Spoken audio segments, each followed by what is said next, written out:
วนให้คิดอนิจจัง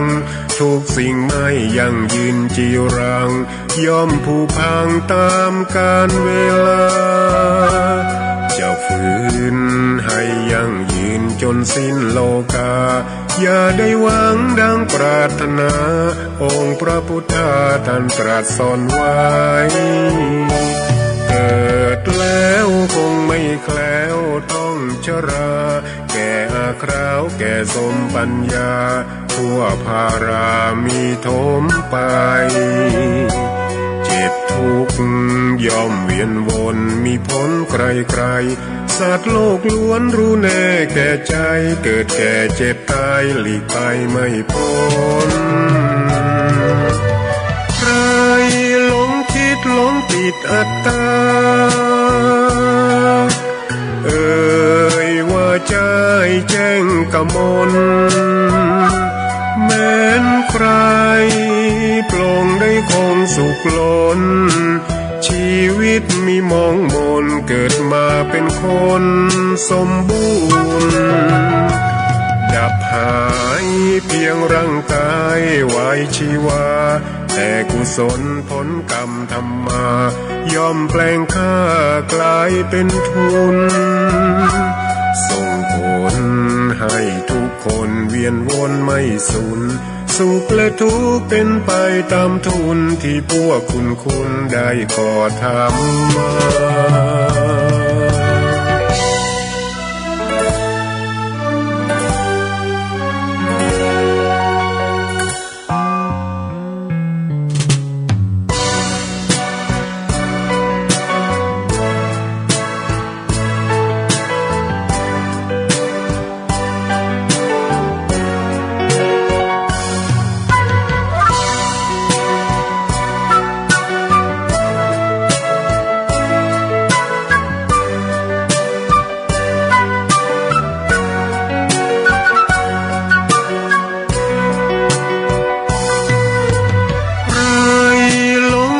หลงติดอัตตาว่าใจแจ้งกมลแม้นใครปลงได้คงสุขล้นชีวิตมีมองมนเกิดมาเป็นคนสมบูรณ์ดับหายเพียงร่างกายไว้ชีวาแต่กุศลผลกรรมทำมาย่อมแปลงค่ากลายเป็นทุนส่งผลให้ทุกคนเวียนวนไม่สูญสุขและทุกข์เป็นไปตามทุนที่พวกคุณได้ก่อทำมา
ตำนาน1,300 กว่าปีแม่จามเทวีสร้างพระเจดีย์ที่วัดดอยน้อยพร้อมเจดีย์โค้งอีกองค์เคียงคู่อยู่ดอยสลับก้อนหินใหญ่น้อยร้อยเรียงหน้าอัศจรรย์พระธาตุสีทองแงนมองฝูงพึ่งทำรังช่างมีมนต์ขลังพลังศักดิ์สิทธิ์บนนั้นกล่าวคำไหว้สากราบสักการะคนลุกคนชัน สัมผัสถึงสายสัมพันธ์คงเป็นลูกหลานเคยร่วมสร้างบุญวัดดอยน้อยอยู่กลางยอดดอยโรยต่ออำเภอดอยเหล่าเขตติดต่อป่าสางลำพูนเดินทางปลอดภัยจากเชียงใหม่หรือสายลำพูนยินดีต้อนรับนักบุญมาร่วมสร้างทานบารมีตีสามตีสี่เปิดสถานีฟังตุลุงยองนักเทศเสียงทองชื่อเสียงดังก้องทั่วฟ้าธานีตัวจริงเสียงจริงวัดดอยน้อยแม่จามเทวีต้อนรับญาติโยมที่มีจิตศรัทธามาร่วมสร้างบุญ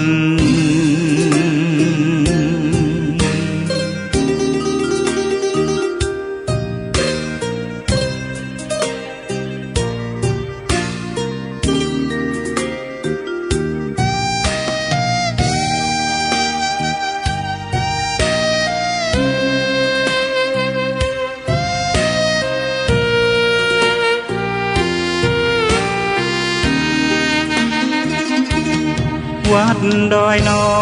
ยอยู่กลางยอดดอยโรยต่ออำเภอดอยเหล่าเขตติดต่อป่าสางลำพูนเดินทางปลอดภัยจากเชียงใหม่หรือสายลำพูนยินดีต้อนรับนักบุญ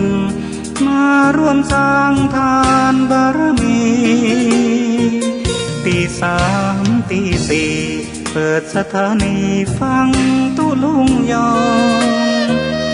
นักเทศเสียงทองชื่อเสียงดังก้องทั่วฟ้า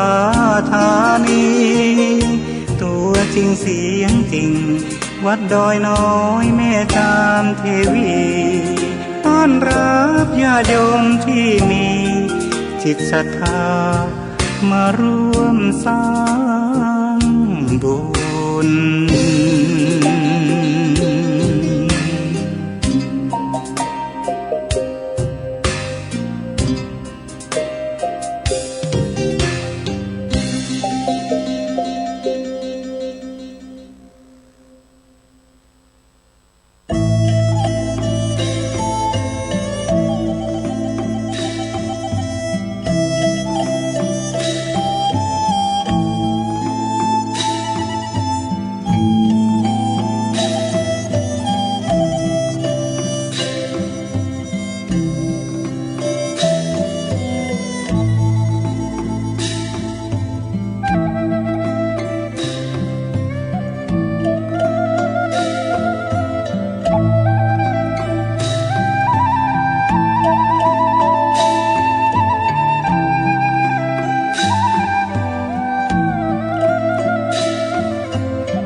เขาย่อมเปรียบเทียบความ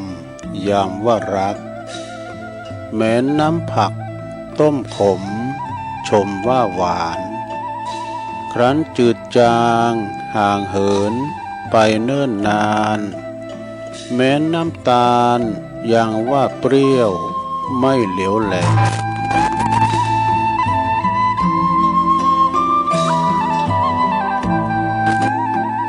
กำยองล้านนามีมาแต่ไทยลูกหลานอย่าได้ลืมลาถ้าเฮาบ่หักลืมลืมจาแล้วไผในจ้าจักมาสืบถอยขอความนอบน้อมแด่พระรัตนตรัยอันมีพระพุทธพระธรรมพระสงฆ์เป็นสารณะที่ปึงกราบแนบไต่ไหวสาถวายความเคารพ มายังครูบาอาจารย์ พระมหาเถลานุเถระตันเจ้าคณะพระสังฆาธิการพระภิกษุสามเณรเจ้าจุโตนจุองค์กุวัดวาอารามพร้อมตึงสำนักติภักสงฆ์โดยก็ขอเจริญปอนมายังบรรดาปอออกแม่ออกศรัทธาดันสาธุชนนักศีลนักบุญคุณดีหมู่เฮาเจ้าขาดทั้งหลายตื่นจื้นขึ้นมาแล้วก็มางมswamหาโทรศัพท์เครื่องหับวิทยุก็ดีมาเปิดฟังรายการสัพเพเหระปกิณกะขอนลุงไก่แจ้งรายการเสียงธรรมแสงทอง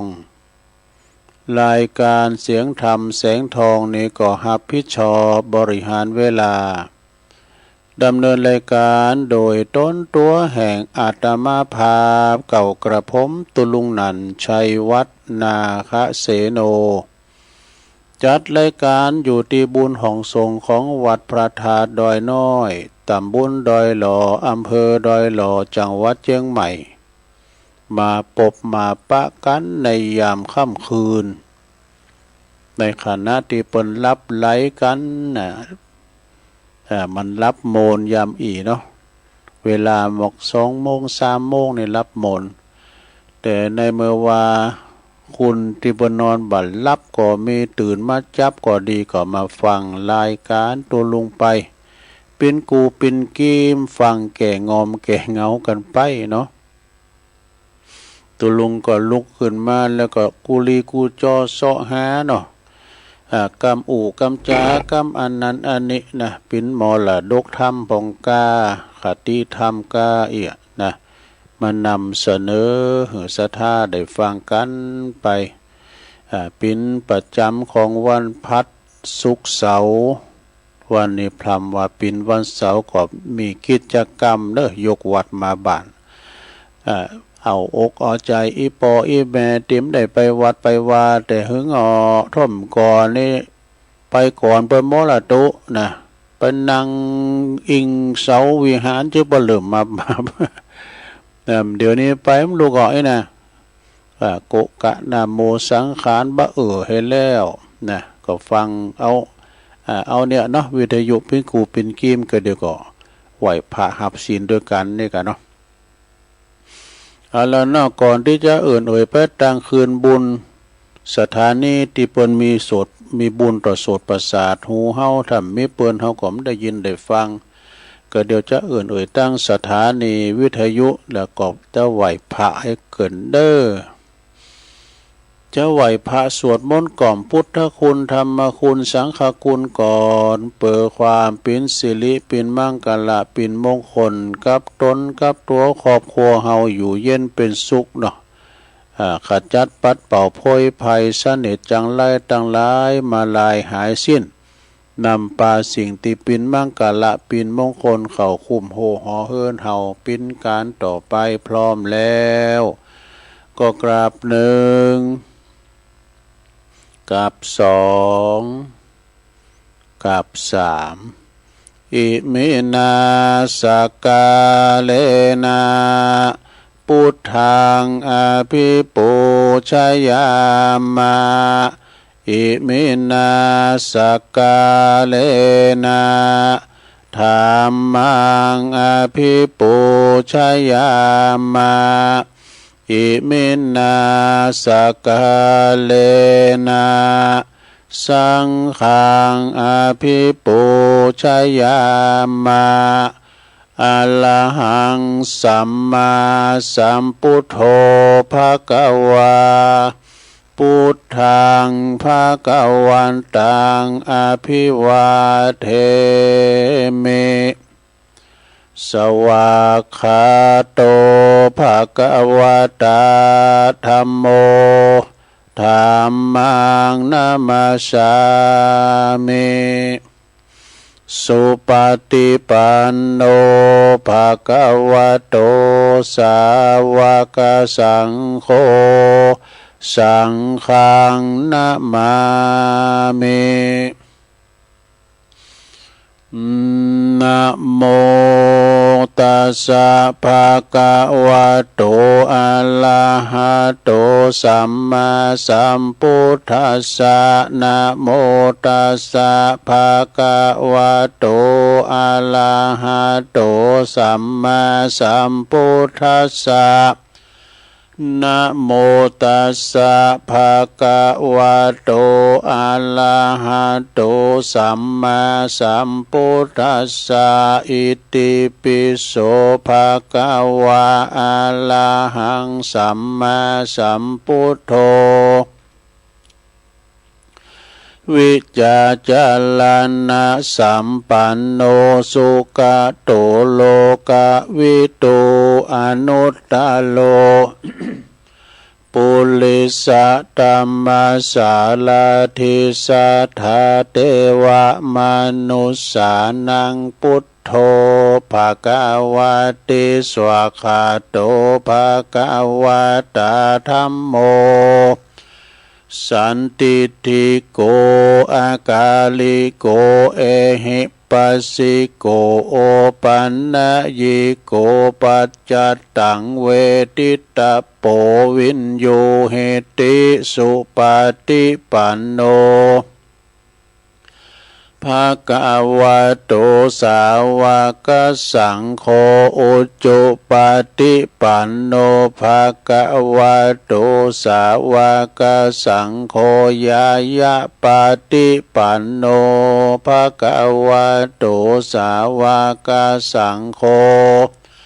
สามิจิปฏิปันโนภะคะวะโตสาวกสังโฆยะติตังจัตตาลิปุริสยุคานิอัฏฐปุริสปุคลาอิสสะภะคะวะโตสาวกสังโฆอะหุนายโยปะหุนายโยตักขินายโยอัญจลิกาลนิโยอนุตตลังปุญญเขตังโลกัสสติจายันโตโพธิยามุเลสักกายานังนันทิวัตโนเอวังตวังวิจัยโยโหเหจัยยสุจัยยมังคะเลอัปปลาจิตตาปันลังเกสีเสปัทวิปุคะเลอภิเสเกสัพพพุทธานังอากัปปะโตปะโมทติสุนักกตังสุมังกลังสุปาพาตังสุโหติตังสุขันโนสโมโหโตจัสสุยิทังพรหมจาริสุปัทกินังกายกัมมังวาจากัมมังปัทกินังปัทกินังมโนกัมมังปณิทิเตปัทกินาปัทกินานิกาตวันนะละพันตเถปัทกิเนสัพพิติโยวิวัจจันตุสัพพะโลกวินาศตุมาเตภวัตวันตรายโยสุขิติกายุโกภวะอภิวาทานาสิลิสานิจังวุตตาปจายโนจัตตาโลธัมมาวาทันติอายุวันโนสุขังปะลัง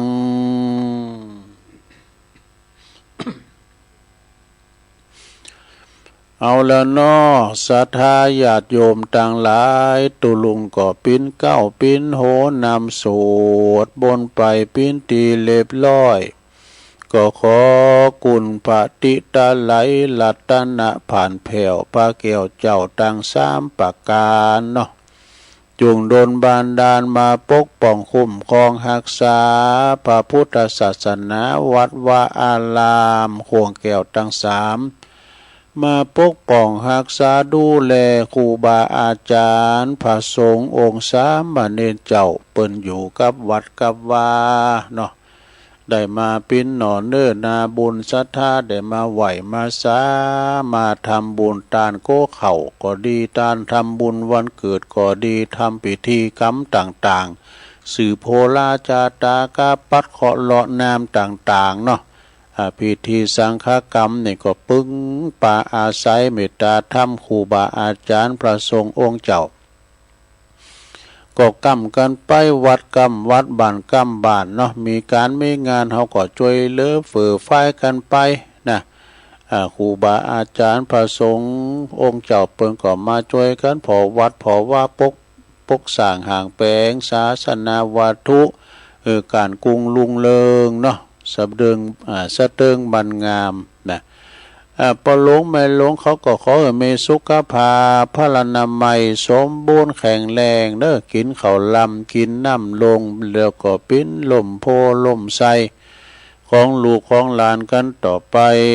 ตุลุงก็ขอปิ้นกำลังอกกำลังใจอีปออีแม่เนาะที่เดินเหินไปไหนตั้งใดบ่ใดก็เอาวิทยุเดียนเด้อปิ้นกูปิ้นกีมกันไปปอบ้านแม่บ้านก็ดีจะขับรถขับละออกคุ้มออกโคไปกาดไปลีที่ไหนก็ตามมีสติก่อนสตาร์ทรถมันหนักมันหลายเดินทางแคล้วคลาดปลอดภัยทั้งขาไปทั้งขากลับเด้อเอาละเนาะตอนนี้ไปตุลุงก็จะได้เอ่ยไปตั้งคืนบุญสถานีแต่ละคืนนะตีเปิ้นหับลิงสัญญาณนะนำรายการนี่ไปออกสถานีของเปิ้นแล้วก็แผ่พาย กระจายเสียงไปให้ศรัทธาที่ฟังกันอยู่ตั้งบ้านตั้งจองตั้งหอตั้งเฮินเนาะสถานีวิทยุในเครือข่ายที่เปิ้นรับสัญญาณรายการธรรมะภาคภาษาย่องช่วงเวลาตั้งแต่ตี3ถึง5โมงดังต่อไปนี่เด้อก็ขอขอบคุณสถานีวิทยุคลื่นพระพุทธศาสนาการศึกษาและวัฒนธรรมของวัดไฟหินเนอตำบลสุเทพอำเภอเมืองเชียงใหม่ FM 104.50 เมกะเฮิรตซ์โดยเมตตาบารมีธรรมอาจารย์พระครูสมุวิสุวัฒน์วรกิจโจอันนี้เปิ้นเป็นผู้อำนวยการผอ.แล้วก็ลิงก์สัญญาณไปปิ้นติดเรียบร้อยองค์ขลงในเมืองฟังกันครอบคลุมกันเนาะขอบคุณสถานีวิทยุคณะสงฆ์อำเภอฝางตั้งอยู่ที่วัดพระพุทธบาทอุดมน้ำบ่อสาวา FM 100.25 เมกะเฮิรตซ์เนอะ โดยเมตตาบารมีธรรมหลวงพ่อใหญ่เฮาเนอร์หลวงพ่อพระครูสุจิตานุรักษ์นะเจ้าคณะอำเภอฝางขอบคุณตุปีเลินโดยจำเริญโชติธรรมโมดอลิงสัญญาณไปละพี่น้องฟังไม่อายใส่ประการแล้วก็ฟังการติมตีขอบคุณสถานีวิทยุแดนดินถิ่นล้านนาตั้งอยู่ที่บ้านโฮงงัวตำบลน้ำบ่อโลงอำเภอสันป่าตองเนอ FM 103.50 เมกะเฮิรตซ์โดยคุณรุจิสมบัติเงาคำยันอสมลิงสัญญาณไปปิ้นตีเรียบร้อยขอบคุณสถานีวิทยุคืนธรรมะของชุมชนวัดห้วยตองซักตำบลขวงเปาอำเภอจอมตองเนอะ FM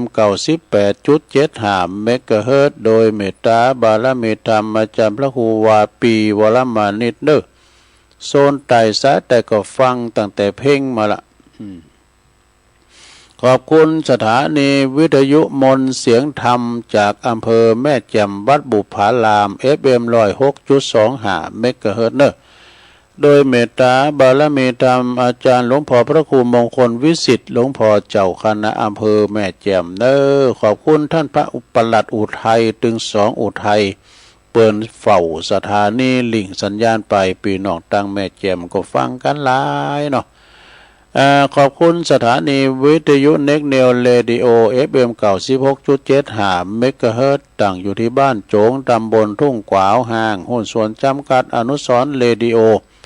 อำเภอเมืองปานจังหวัดลำปางเนื้อขอบคุณสถานีวิทยุชุมชนคนเหนือเขื่อนตั้งอยู่ที่บ้านดุงดำอำเภอฮอด จังหวัดเชียงใหม่ FM 90.75 เมกะเฮิรตซ์ขอบคุณสถานีวิทยุเพื่อการศึกษาและพัฒนาอาชีพเรดิโอเน็ตเวิร์ก FM 103.00 เมกะเฮิรตซ์อำเภอเมืองจังหวัดลำปางถึง2 คืนด้วยแล้วขอบคุณสถานีกว้างสถานีตีเปิดหับสัญญาณนี่ก็สถานีวิทยุมจลลำปางหรือว่าวิทยาลัยสงฆ์นครลำปางตั้งอยู่ที่วัดบุญญาวาสวิหาร FM 106.2.50 เมกะเฮิรตซ์เนอะโดยท่านดร.จิรศักดิ์ปันลำผอ.เฮาเนอะผู้อำนวยการเฮาขอบคุณท่านดร.พัชริยาฟองจันตาฝ่ายวิทยุนี้ก็กล้องสัญญาณลิงสัญญาณไปพี่น้องตั้งเมืองลำปางนี่ครอบคลุมไปหลายอำเภอเนอะฟังกันหลวงหลายและพี่น้องบ้านไกสีคำเรดิโออยู่บ้านนาเหลืองนอกอำเภอเวียงสาจังหวัดน่านเนอะ FM 92.50 เมกะเฮิรตซ์เนอะอันนี้ก็เป็นรายชื่อรายนามของเจ้าของสถานีวิทยุแต่ละคืนเนาะแต่ละคืนที่เปิ้นได้ลิงสัญญาณไปตุลุงก็เปิดวิทยุเปิดสถานีก็ตัดสัญญาณไปลิงปฏิวัติปากตั้งเจริญปากตั้งเจริญก็ปิ้นโหจ่ายไปแต่ละคืนนะก็ฟังกันไปศรัทธาญาติโยมทั้งหลายเวลาตี 3นี่นะโอ้เป็นเวลาวัดใจดูการไผได้ฟังเดี๋ยวนี้มันง่ายได้ศรัทธาญาติโยมเนาะเปิ้นไขรับเปิ้นรับไปก่อนนะเปิ้นมาฟังย้อนหลังได้นะที่ YouTube อาจารย์ท่านพระครูสมุวิสุวัฒน์วรกิจโจนี่เปิ้นแปลงไว้เนาะฟังย้อนเก่าย้อนหลังฟังกลางวันก็ได้นะเปิ้นว่านะก็สนใจก็ฟังกันไปหลายก้อนหลายตุนหลายองค์ที่เปิ้นมาออกรายการตอนเจ้านะเนาะศรัทธาอย่างตุลุงเขาเนี่ยมันได้นะบ่ออกได้รับไปก่อนเมื่อก็ออกตั้ง YouTube มันได้มันต้องลุก อันนี้นะอันนี้มันต้องลุกศรัทธาก็มาพบกันวันนี้ก็ตรงกับวันเสาร์ในวันนี้นะศุกร์เอาเราเสาร์เอาหน่วยวันเสาร์นี่มีกิจกรรมตุลุงก็จะน้อมนำเอาศรัทธาที่เปิ้นได้ไปวัดเขาก็จะมาจูเอาเนี่ยนะคือจะมีการทำกิจกรรมยกวัดมาบาทอันดับแรกนี่ก็จะได้โยงขันเกี่ยวทั้ง3แบบโบราณเด้อว่าพร้อมกันไปเลยนะมาเมปุตังกุณาสากาลันตังนามาเมธัมมังมุนเนลาจเตสิตังนามาเมสังฆังมุนเนลาจสาวกังนามาอัจจยนโนปันเตอาจักมายาถาปะเลยาถามุลลาเหยาถาอากุสเลเยมายังบุตตะธัมมาสังฆาเตสุปัญจรัตเนสุอาติเตวาปัจจุปันเนวาอวิวายติวาลาโหวากายเยนะวาวาจาดายาวามันัสสวาปามาตังวาอากาลวังวาอากาสิมหาติสวายาตาธัมมังปฏิกัลโลมาเตสังโนพันเตพุทธาติรัตนัตยังอนุกัมปังอุปาตยะอัจจยังอาจายาโตปฏิกันหาตุคัมมันตุสัพพังโตสังอายติงสังวาลิสามานาปุเนวังกาลิสามะสันจิจโตสังอสันจิจโตสังสัพพังโตสังขมันตุโนเอาแล้ว เลี้ยวไปอย่างนึงแล้วลุงเอ้ยต่อไปก็สุมาเข้าพิกาหารพร้อมกัน นะมาเมตุปาบุภาลาจาตาเนโอตานาปิกาหาลาตาเนสหปาลิวาลาตาเนวัลลตาคินายเยกายะตัวเลวจิตัวเลมโนตัวเลสันจิจาปมาเตนาวาอสันจิจาปมาเตนาวากายกรรมเมนาวาวาจิกรรมเมนาวามโนกรรมเมนาวาอาติตาโตสังปัจจุปันนโตสังสัพพังโตสังฆามันตุโนตุติยัมปิตติยัมปินัมมาเมตุปาบุภาลาจาตาเนโอตานาปิกาหาลาตาเนสหปาลิวาลาตาเนวัลลตาคินายเยกายะตัวเลวจิตัวเลมโนตัวเลสันจิจาปมาเตนาวาอสันจิจาปมาเตนาวากายกรรมเมนาวาวาจิกรรมเมนาวามโนกรรมเมนาวาอาติตาโตสังปัจจุปันนโตสังสัพพังโตสังฆามันตุโนเอาแล้วจบไปทำอย่างนึงแล้วลงเอ้ยต่อไปทำอย่างหนึ่งสุดท้ายจะใส่ข้าวบาทกันนึเนาะว่าพร้อมกันไปเลยกำจุมากำโยงเข่าพระเจ้านึอิมังโอตานาปินดาตานังติลัตตานานังสักกะจังเตมาปูเจมาตุติยัมปิอิมังโอตานังปิโอตานาปินดาตานังติลัตตานานังสักกะจังเตมาปูเจมาตติยัมปิอิมังโอตานาปินดาตานังติลัตตานานังสักกะจังเตมาปูเจมาติกาลตังหิตายาสุขายะยาวานิปานายาสังวตานตุโนเอาแล้วต่อไปก็โยงเข้าบาทสถาหันเปิ้นโยงเข้าบาทเปิ้นไขกะติกไขอันเฝ้ากล่องไอออกจุงลงว่าพร้อมกันไปเลยสา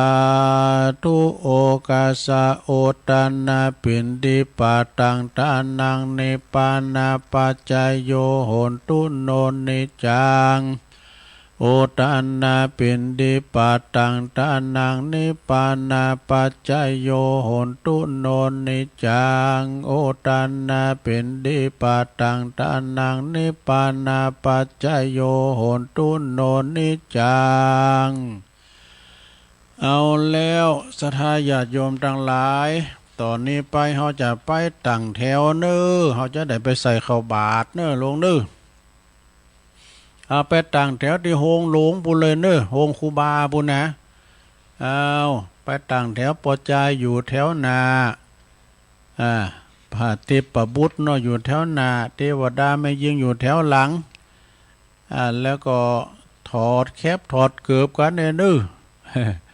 ถอดแคบถอดเกือบกันแล้วก็อันเจาะหยองย่อยองเข่าแล้วก็จ้อใส่เก่าใส่โหข้าวของข้าพระเจ้าขาวดังดอกบัวยกขึ้นเหนือหัวถวายแด่พระสงฆ์จิตใจจำนงตรงต่อพระนิพพาน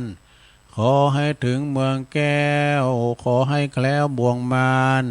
ขอให้ทันศาสนาของพระศรีอานในอนาคตการโน้นเถิดก้อยใส่ก้อยยอกก้อยอย่างแป้มือเลนใส่บาทโอ้แต่กับขยมไม่แน่มดขยมเกี่ยวม้ามจูเขาปีคำเขามาสหากะละมังทางปีมากะมาถ่ายเขารุ่นบาทวันนี้ปีลายน้องหนักโอ้มากันหลายท่านปสจท่านนายกเขาว่าปกำนั่นผู้ช่วยสารวัตรแพทย์ปหลวงเขามาหมดพอก็มาเนาะหมุนลักจะเฮาเนี้ยว่าเฮาถึงโตถึงติดดินถึงมาถึงวันมากุศิลไอ้น่ะเนาะวันนี้เป็นวันสำคัญคุณเปิ้นมาลงมาหลายแซแมตลงไป ไปประมาทกาดอย่าตกนะ ตอนนี้เชียงใหม่แดงเข้มแล้วนะใส่บาทไปสุขโขโหมะไปใจนะลงเนอเข้ารุ่นบาทแก้วไม่ไหนคำโอ้เข้ารุ่นบาทเอามามาที่ตุปอทาไปเอามาแล้วตอนนี้ก็ใส่บาทไปถอดแคบกันไปสุขโขโหมะไปใจคุณหลวงคุณหลายวันนี้นะพอหลังจากที่ครูบาอาจารย์ใส่รับบาทเรียบร้อยเปิ้นก็มานั่งอยู่ที่บุญอาจทรงและแตนสังเรียบร้อยสถาก็เข้ามาเนอะเข้ามาตีไผตีมันจะเป็นนางพิษตีอันนี้สลุงกู้ยิปินอี้ไปเฮน่ะโหกดต้นนางพิษตีนี่เนี่ยถ้าเรื่องมันสลุงก็ขันก็เป็นมันปัดกันกุศินอ่ะสัตว์มันปัดกันกุศินอ่ะนะนางแตดไผแตดมันเนอะไม้ตีไปกะเจ้าคุณนางหนีรุ่นนี้นะเจ้าคุณนางอิงเสาวิหารเนี่ยตอนนี้ก็จะได้เวลาเนี่ยมันจะหล่าจะควายไปตองมันแตนเหมือนขานะไฟใหม่เล่าเข้าหน่อยละต่อไปก็เอาเนื้อจะเริ่มแล้วเนอะเชิญปอครูอ่วนให้หน่อยละศรัทธาเจ้าข้าเฮาตั้งหลายตอนนี้จะได้เวลาแล้วเนอะปอล่ามจุดจะเนียนจุดนั้นจุดไฟชนวนนะเทียนชนวนตั้งมั่นไว้ก่อนเสียงเป็นหลงเหมือนนั้นปอครูนะต่อไปจะได้เชิญท่านพ่อกำนันวันนี้นะวันนี้พ่อกำนันจะเป็นตัวแทนหมู่เฮาเจ้าข้าทั้งหลายมาจุดเทียนตู้ปูชาพระรัตนตรัยต่อไปยกมือไหว้เน้อทุกท่านหลังงับผ้าปากตั้งอยู่ในอากาศอันสงบเงียบนะครับความจริงปะครูเปิ่นจะทำหลายอย่างจุดเตียนสายกาจุดเตียนบึงขวากาใจดีปินพระพูดใจดีปินพระพูดเนี่ยนะเปิ่นก็จะทำไปโอ้คอยตามเนอะจักบุญกินต้านได้จาดีนะปะครูโอนเท่านี้นะหลังจากนั้นผู้ช่วยบรรเทาไปเกณฑ์ขันศีลครับเกณฑ์ขันศีลในตุลุงทาก่อนหลังจากเกณฑ์ขันศีลไปปินตีเล็บลอยต่อไปก็จะได้เอาศีลพร้อมกันไปเลยสถาเฮาอันนี้สมมุติว่าเฮาไปวัดนะ7 วันไหนตุลุงก็มาปันในกรรมหนึ่งปันศีลนะศีลหาเนาะต่อไปก็เพื่อโทนความจำเนาะไหวพระไหวพระนี่ไหวแล้วลาฐานาศีลพร้อมกันไปเลยมายังพันเตติสาลเนนะสหปัญจศีลานิยาจามะตุติยัมปิมายังพันเต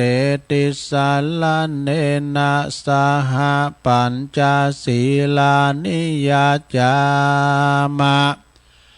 ตติยัมปิมายังพันเตติสาลเนนะสห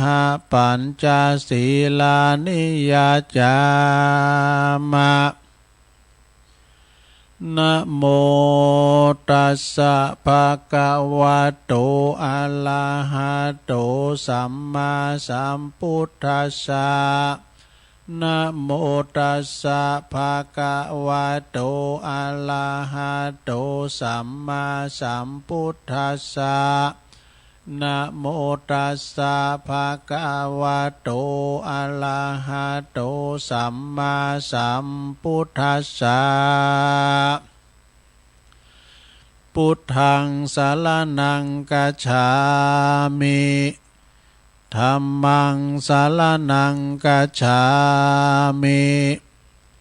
สังฆังสรณังคัจฉามิตุติยัมปิพุทธังสรณังคัจฉามิตุติยัมปิธัมมังสรณังคัจฉามิตุติยัมปิสังฆังสรณังคัจฉามิต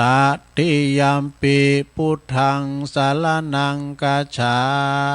มิ ตติยัมปิธัมมังสรณังกัจฉามิตติยัมปิสังฆังสรณังกัจฉามิติสรณคัมมนังนิทิตังปานาติปาตาเวละมณีสิกขาปตังสมาธิยามิอาทินนาตานาเวละมณีสิกขาปตังสมาธิยามิกามเมสุมิจฉาจาลาเวละมณีสิกขาปตังสมาธิยามิมุสาวาทาเวละมณีสิกขาปตังสมาธิยามิสุราเมรยะมัชฌะปมาตฐานาเวละมณีสิกขาปตังสมาธิยามิอิมานิปัญจสิกขาปทานิสีเลนะสุขติงยันติสีเลนะโภคสัมปตาสีเลนะนิพุติงยันติตัสมาสีลังวิโสทะเยสาธุสาธุสาธุเอาแล้วลงเอ้ยปันศีลหาไปแล้วในลงเด้อเก็บไว้ดีๆไปเสียมันหายเด้อมันหายขอสองขอมเป็นยังศีลหนาตุลุงก็มาปันแถมเนาะเก็บไว้ดีๆคูณเอาแต่ถือศีลหานะศีลหาเป็นอาภรณ์อันหอมเนื้อสราเด้อคูณเอากันมีศีลหาเหมือนกันหมดนะ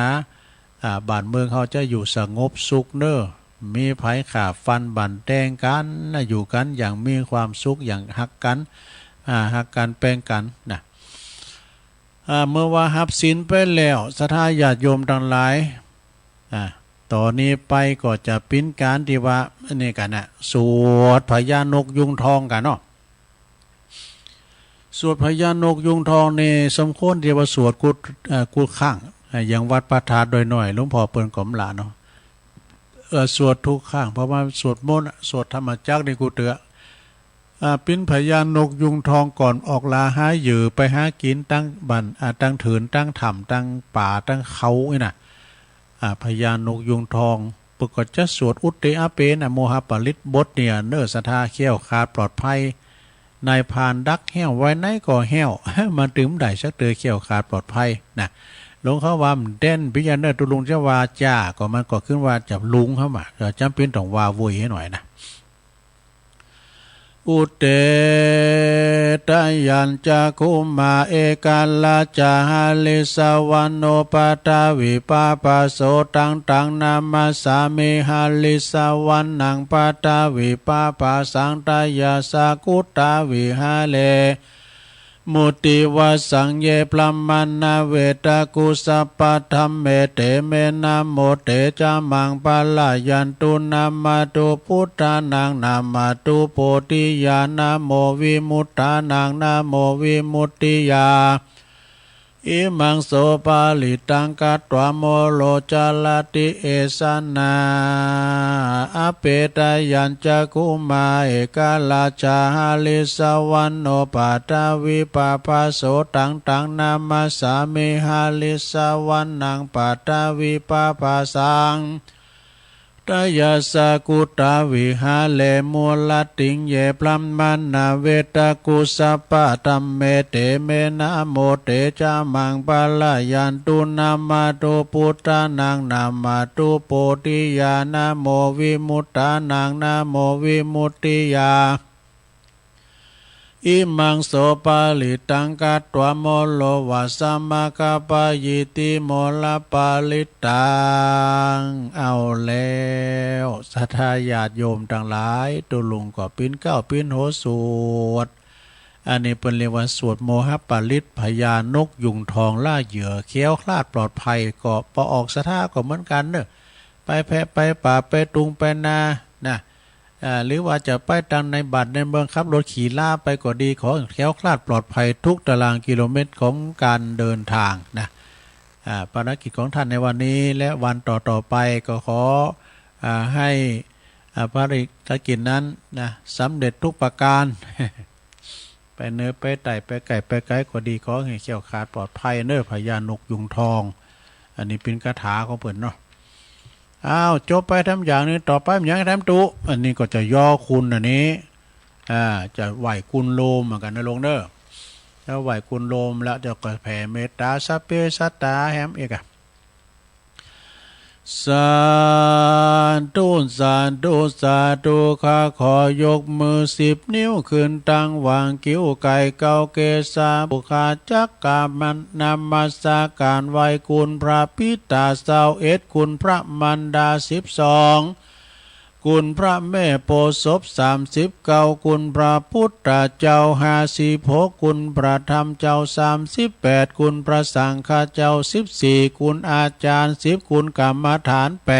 8คุณไฟมี6คุณลมมี7คุณนาแม่นางธรณี21คุณพระน้ำคงคา12โอคุณอาคาลา33คุณสินหามี11คุณสิน8มี12กุลสิน20กุลสิน8มี12กุล10มีกุล10มี21กุลจตุตปริสุทธสิน27กุลอรหันตาคือมรรค4ผล4นิพพาน1รวมเป็น9กุลอาสาสะปัสสะสานิวาสวาสากุลพระอัลลากุลวิหาร84,000หลังกุลพระมหาเจติยาเจ้า84,000ดวง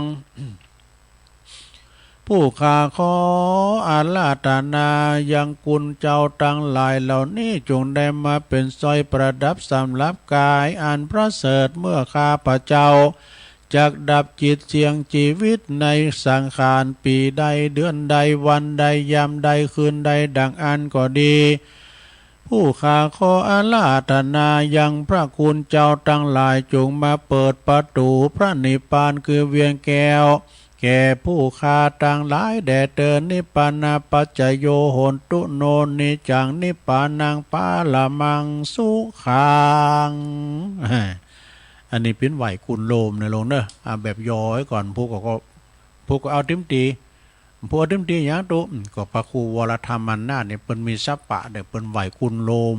อันนั้นชุดใหญ่เนอะอันนั้นชุดใหญ่ต่อไปก็จะได้แผ่เมตตาในลงเนอะก่อนที่เขาจะแผ่เมตตาครับอันสัมปชัตอื่นนั้นเขาก็แผ่เมตตาครับโต๊ะเก่าห้อยก่อนเนาะแผ่ตัวเองไว้ก่อนจะแผ่คนอื่นนี่นะว่าพร้อมกันไปเลยอาหังสุขิโตโหมิขอให้ข้าพระเจ้ามีความสุขนิทุกโขโหมิปราศจากความทุกข์อเวโรโหมิปราศจากเวรอภยาปัชโชโหมิปราศจากอุปสรรคอันตรายทั้งปวงอานิโคโหมิปราศจากความทุกข์กายทุกข์ใจสุขีอัตตานังปาลิหารามิมีความสุขกายสุขใจรักษาตนให้พ้นจากทุกภัยทั้งสิ้นเถิดนี่อยู่ดีมีสุขในโลกเนอแผ่เมตตาตัวเก่าแล้วนะเนาะต่อไปเขาก็แผ่สัมภสัตทั้งหลายเนาะเจ้ากรรมในเวรสัพเพสัตตาทั้งหลายว่าพร้อมกันไปเลยสัพเพสัตตาสัตว์ทั้งหลายที่เป็นเพื่อนทุกข์แก่เจ็บตายด้วยกันทั้งหมดทั้งสิ้นอเวราโหนตุจงเป็นสุขเถิดอย่าได้มีเวรต่อกันและกันเลยอภยาปัชชาโหนตุจงเป็นสุขเถิดอย่าได้เบียดเบียนซึ่งกันและกันเลยอนิคาโหนตุจงเป็นสุขเถิดอย่าได้มีความทุกข์กายทุกข์ใจเลย สุขีอัตตานังปาลิหารันตุ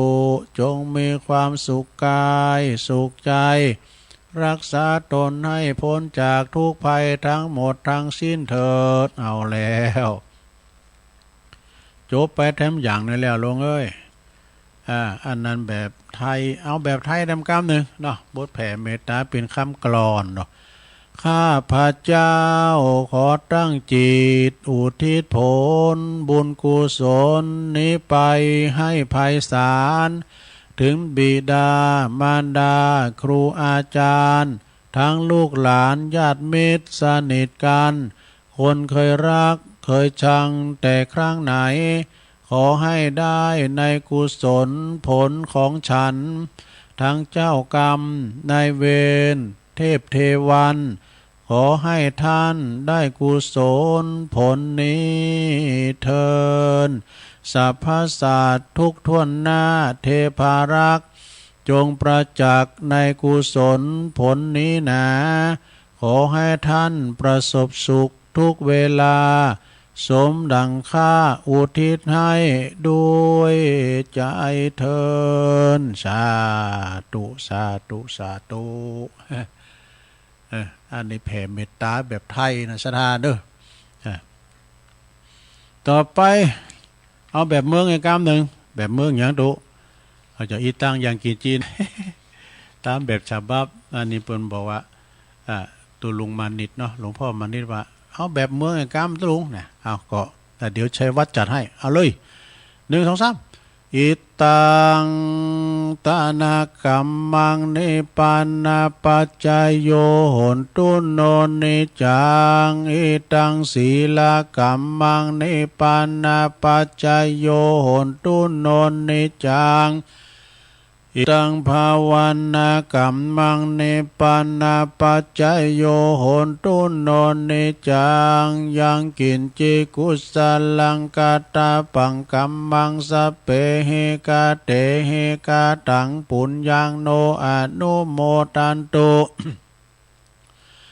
สุนันตุปนโตเยเตวะอาสัมมิงฐานเนอาติกาตาติกายุกาสัตตาหนตุสัพพสัตตาสุขีอัตตานังปาลิหาลันตุมาตาปิตาสุขิตาหนตุทุกขาปะมุนจันตุสัพเพยติกาสุขิตาหนตุทุกขาปะมุนจันตุสัพเพอายติกาสุขิตาหนตุทุกขาปะมุนจันตุสัพพิสาสัพเพยขาสัพเพเปตาสุขิตาหนตุทุกขาปะมุนจันตุสัพเพนาคาตาสุขิตาหนตุทุกขปะมุนจันตุสัพเพเทวาสุขิตาหนตุทุกขปะมุนจันตุสัพเพอาจาริยุปัจจยาสุขิตาหนตุทุกขปะมุนจันตุสัพพสัมปติโยสามิจันตุโวสาธุสาธุสาธุ อันนี้แบบเจียงใหม่นะหลวงเด้อมันจะพิษแผกกันไปหน่อยนะสัปปะเมวะโตสัปปะเมโตสังนี่นะมันจะปิดกันไปหน่อยก่อนมันก็อันเดียวนะเนาะลูกเนาะต่อไปอันดับสุดท้ายหรือเต็มหานาทีจะป้อชั่วโมงแล้วฮะสุดท้ายก็วันตาน้อยครูบาอาจารย์ท่านพระมหาเถระเด้อว่าพร้อมกันไปเลยอุตตาเมพันเตสัพพังอาปาลาตังกามาธัมเมพันเตมายากาตังปุญญังสามินานุโมติตาปังสามินากาตังปุญญังไมหังตาตาปังสาธุสาธุอนุโมทา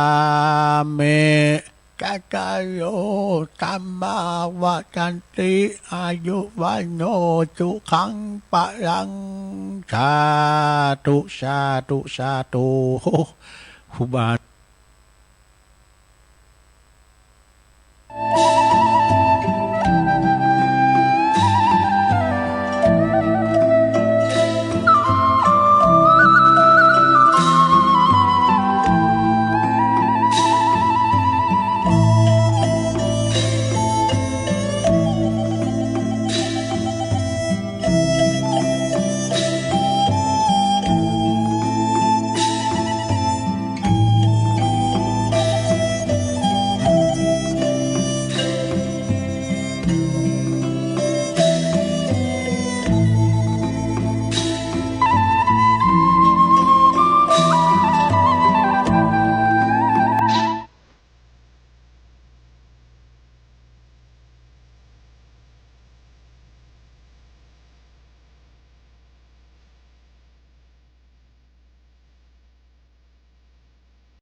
สมน้ำดังคนเฝ้าน้ำเหนือหนาวเสียจริงยิ่งนาตายหิดนี้ก็ช่างสดตัวเบาลำเอาแล้วสวยมันช่างน่าวิ่งวิ่งไปแบบยังแม้นใครได้ไปจะมองจะเมืองป่า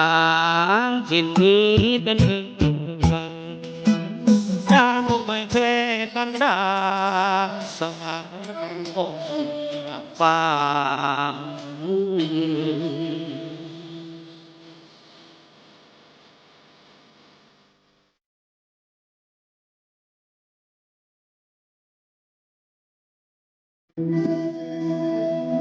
ยังไง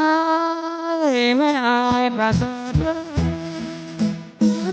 ไม่จีดงไม่เสียกับที่ยังดาวแฝงทางดาวสองดวงแต่เดียวที่เหลือที่จงเป็นลมจิตจง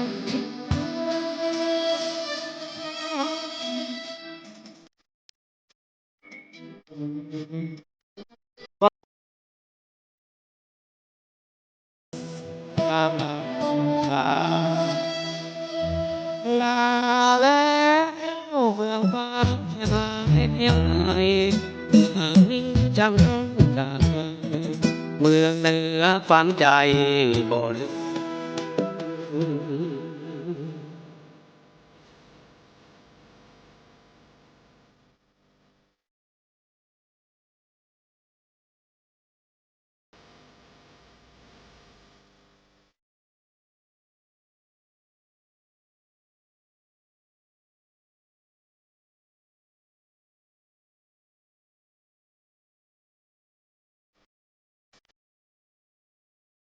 ยังไงไม่อายประเสริฐที่โดยเสียกับเสียงดาวแฝงใครได้ฟังแต่เดียวที่เหลือจงไปตรงจุดจบที่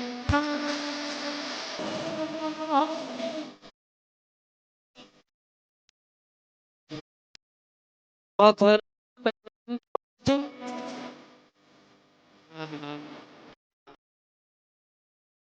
ลาแล้วเพื่องฟ้าหายยังไงจำต้องจากไกลเมืองเหนือฟังใจบ่นึก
เอาแล้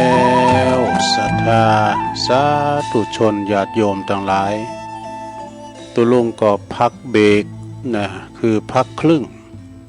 นั่งมึนลำไปก็เจ็บหลังเจ็บแอวยกย้ายค่ายตีเตียวไปเตียวมาเนาะยืดเส้นยืดสายทำธุระส่วนตัวเรียบร้อยแล้วก็มานั่งอู่กันต่อในชั่วโมงที่2นะขณะนี้ท่านทั้งหลายก็กำลังฟังรายการ สัพเพเหระปกินนากะขอนลุงไก่แจ้งรายการเสียงธรรมแสงทองดำเนินรายการโดยตุลุงยองมานางอู่นางจ้ากับปออกศรัทธากันอยู่ขณะนี้เวลาเดี๋ยวนี้ก็ตี 4:05 นาที4:05 นาทีก็ถือว่าเจ้าอยู่เนาะสดาก็ห่มผ้าวันนี้สีหนาวนะสดาเนาะตุลุงยังตุ้มผ้าซุปหมกอุ่นด้วย อากาศมันจะเริ่มหนาวก็ปวดฝุ่นก็ทำมีแล้วก็แห่เนาะกันฝุ่นนี่หายก็จะกลายเป็นหนาวมันละเน้อสถาอากาศก็ของานเฮาทำความอบอุ่นกับร่างกายเนาะโอ้เฮามาอินดูเปิ้นที่เปิ้นน้ำเปิ้นโถมสลีตีนอนก็ไปมีแหละเราก็หนาวสถาลองเอาใจเปิ้นมาใส่ใจโตเถอะนะเปิ้นตกตุกได้อยากเขาก็อินดูเปิ้นเนาะสุมาเด้อหมานี่ขึ้นอยู่บนพลังคาบ่เนี่ยซะนะเนาะหมูเฮ็ดเป็ดไก่ก็จะไล่น้ำไปเนี่ยส่งกระแสกำลังใจไปให้เปิ้นเนี่ยบ่ว่าจะเป็นน้ำทุน้ำถากดินสไลด์น้ำโถมมันจะมีเนาะภัยธรรมชาติมันก็เฮายังดีอยู่ตั้งบุญบกนะเพ่งสอนคีรีศรีประโจปนวะเพราะว่าพี่ว่าน้ำแห้งยังดีกว่าฝุ่นแรงว่าพี่ว่าน้ำแห้งยังดีกว่าฝุ่นตกน้ำนองน้ำโถมนี่มันจะฮื้อก้มใดกระด่างมดอามาพาดมดซุ้มไฟหนึ่งเข่าก้มใดโลกระเปินเจ้าฮือมาเอาของกินมาหือนะเนาะสถาก็ย่ำได้อยู่ที่เนี่ยก็ตีปไม่หันนี่น้ำมาเป็นปีในละเตยเนาะสถาบางตีเนี่ยโถมซ้ำซากเป็นแลมเดินก็มีนะดูเปิ้นเขตกันเนอะเปิ้นเขตกันเกี่ยวกับน้ำทุน้ำโถมนะวันนี้มาปะกันชั่วโมงที่2ศรัทธาญาติโยมตุลุงก็มานางอู่นางจ้าเนาะการอู่การจ้าแต่ละเตอนี่ก็บ่เหมือนกันเนอะบางครั้งก็เสียงดีบางครั้งก็กะแอมกะไอนะบางครั้งบางเตอบางทีนี่ก็กำอู่กำจ้าไหลดีนะก็คือมันพดมันป่องเดียกึดอันใดก็อู่ไปนะ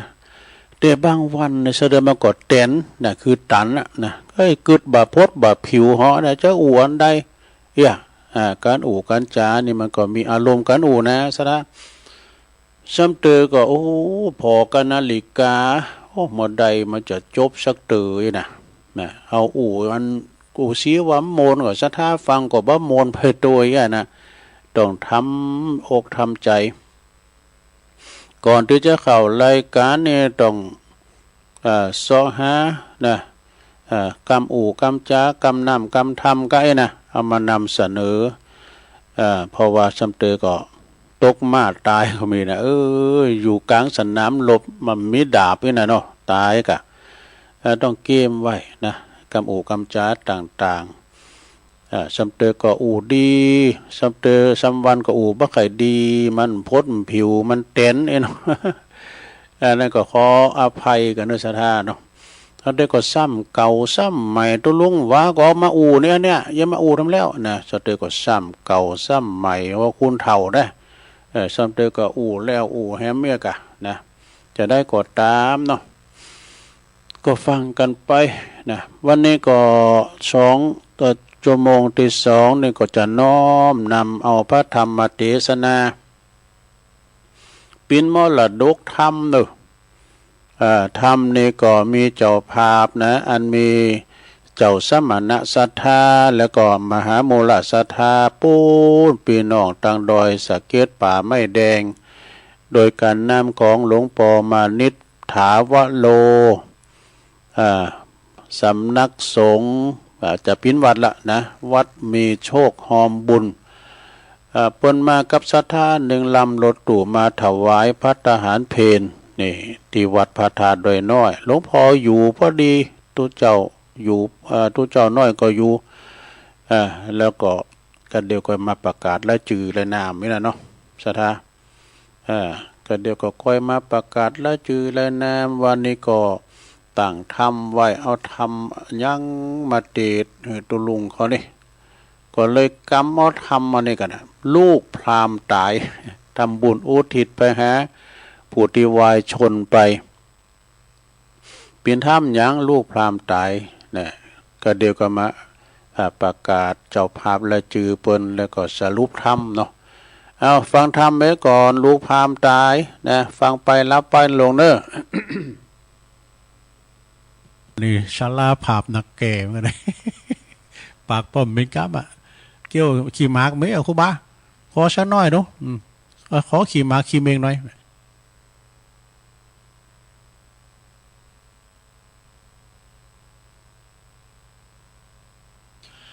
นะโม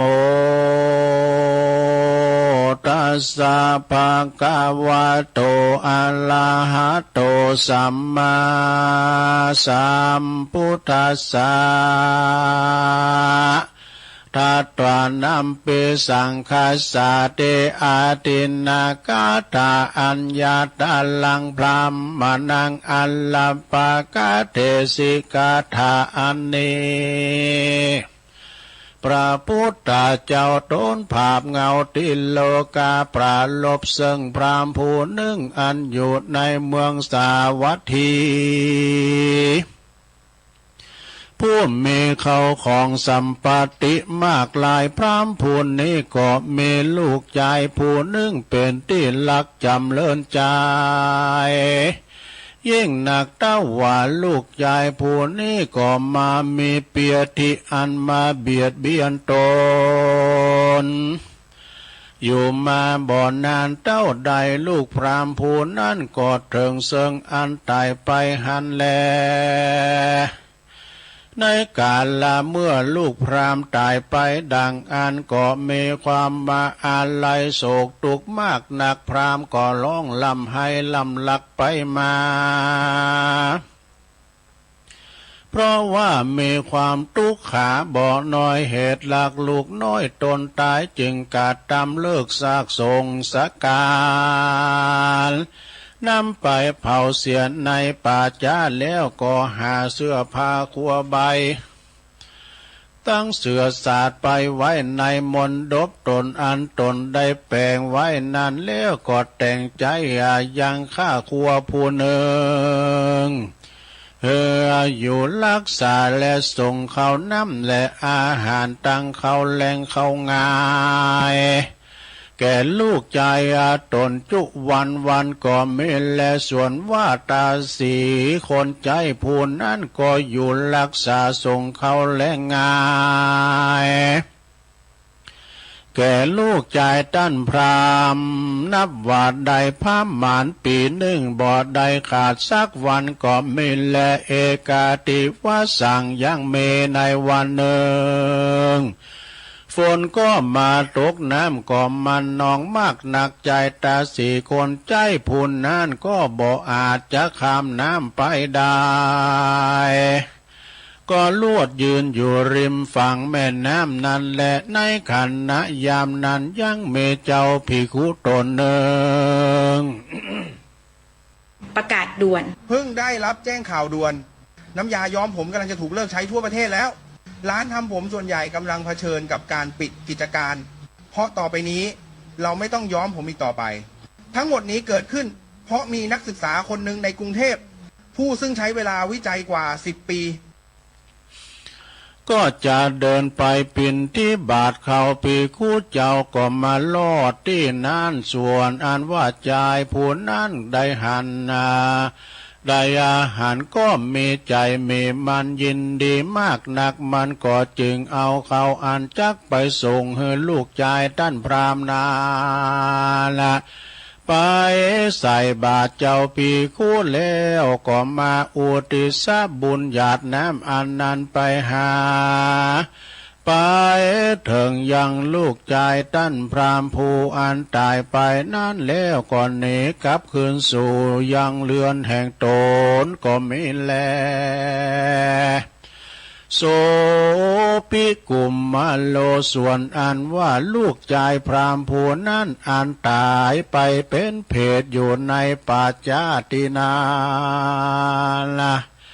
กันว่าเจ้าปีคู่ตนนั้นรับเอาเขาปินที่บาทแล้วก็มากระทำอนุโมทนาส่วนบุญทา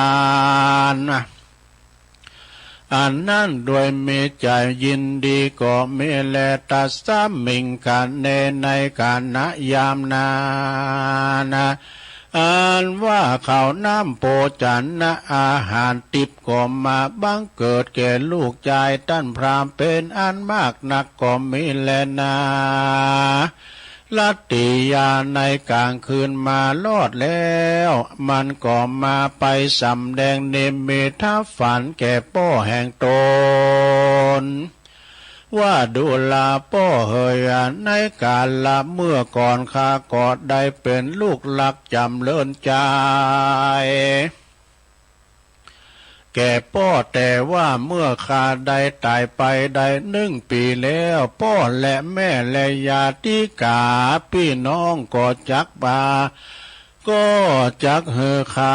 ได้กินข้าวคาบ1ก็ก็หาบ่อใดเต้าว่ามีแต่ในวันวานี ข้าก็ได้กินข้าวง่ายและมาป้อเฮย ว่าอันก็มีแลปุณาติวาเสกันวันลุนลุ่งเจ้าพรามก็หามายังใจขาดใจผู้นั่นแล้วก็มาไต่ถามดูความว่าดูลาใจข้าใจกูเหิมมึงไปอุปถากหักษาลูกหลักแห่งกูในป่าจากมีกล่าวว่ามึงบ่ไปส่งเขาว่าเฮลูกกูเมื่อกลางคืนนี้กูก็มาฝันหันว่าลูกกูได้กินเขาแต่คาบวันวานี้เตาอ่านเมื่อนั่นใจขาดใจก็มาบอกว่าดูลาต้านพรามเฮยลูกแห่งต้านได้ตายไปนานพามหมานปี1ข้าก็ได้ไปส่งเขาอาหารอยู่บ่อได้ขาดสักวันเต้าว่ามีในวันวานีฝนก็มาตกน้ำก็มันนองมากนักข้าก็ปาบ่ออาจจะข้ามน้ำไปได้ก็ลวดยังอยู่ที่ฝั่งแม่น้ำในกาละคายามนั้นก็ยังเมเจ้าปีคู่ไปปินที่บาทเข้ามาลอดมาเถิงข้าจึงได้เอาข้าวน้ำโปจันนะอาหารไปใส่บาตรแล้วอุทิศบุญไปหาลูกท่านพรามก็มีและว่าอันโสพลัมมโนส่วนอันว่าพรามก็มีใจคันนิ่งในใจว่าโอยนออันว่าเขาอันกูเอาไปส่งแก่ลูกชายนานพามหมานว่าได้ปี1นั่นก็เป็นอันว่าเปล่าสูญได้แต่และนอกวนกูไปถามยังพระพุทธเจ้าดูก่อนเตอพรามกันนิ่งใจสันนี้แล้วก็เข้าไปสู่ไปไว้สายังพระพุทธเจ้าแล้วก็นั่งที่อันควรแก่ตนแล้วก็ถามพระพุทธเจ้าว่าพันเตภะคะวะข้าแด่สัพพัญญูพระพุทธเจ้าดังว่าปุกกัลละผู้หนึ่งมีพี่น้องลูกหลานผัวเมียตนก็ดีได้ตายไปดังอันและฝูงอันอยู่ปลายหลังยังลักอยู่ยังผู้ตายไปดังอันก็มาแป่งมนดกไว้แล้วก็มาส่งข้าวน้ำให้กินทุกวันละผู้อันตายไปนั่นจักได้กินหรือว่าบ่ได้กินนั้นจะสัทธาอันว่าสัพพัญญูพระพุทธเจ้าก็กล่าวว่าพรามก็กล่าวแก่พรามว่าดูลาต้านพรามแม่นว่าจักอุปาถากนานได้ปี1ก็ดีก็บ่เป็นกูล แก่ผู้ตายแก่เขาและดังอันก่อเปิงดีกาตามบุญเฮตานอุติศบุญไปหาผู้อันตายไปนาละ เพียงไม่กี่นาทีไม่ว่าคุณจะมีฟันครบซี่ฟันหายหรือไม่มีฟันเลยคุณก็สามารถมีฟันปลอมด้วยใจใส่ศรัทธาแห่งตนเตพรามได้ยินพระพุทธเจ้ากล่าวสันนี้แล้วก็มีใจจมชื่นยินดีมากนักก็ไวพระพุทธเจ้าแล้วหนีไปสู่เรือนแห่งตนก็มีวันนั้นแหละปุณณาธิวาเสกันว่าวันลุงเจ้าต้านพรามก็มาถือเอาเขาตอกดอกไม้ของหอมไปนิมนต์ภิกขุสงฆ์เจ้าและมีพระพุทธเจ้าเป็นประธานไปสู่เรือนแห่งตนแล้วก็ฮือตานข้าวน้ำโปจันนะอาหารต่างๆตั้งผ้าตอนนาตั้งผ้าต้นนาจันและอาสนะกิลันนาปัจจัยต่างหลายแล้วก็อุทิศบุญไปหาลูกชายแห่งตนหันและส่วนอันว่าเขาน้ำโปจันนะอาหารและสัพพวาทุตานตั้งหลายก็มาบังเกิดแก่ลูกชายท่านพราหมณ์มากนักก็ได้พ้นจากอันเป็นเพศเป็นผี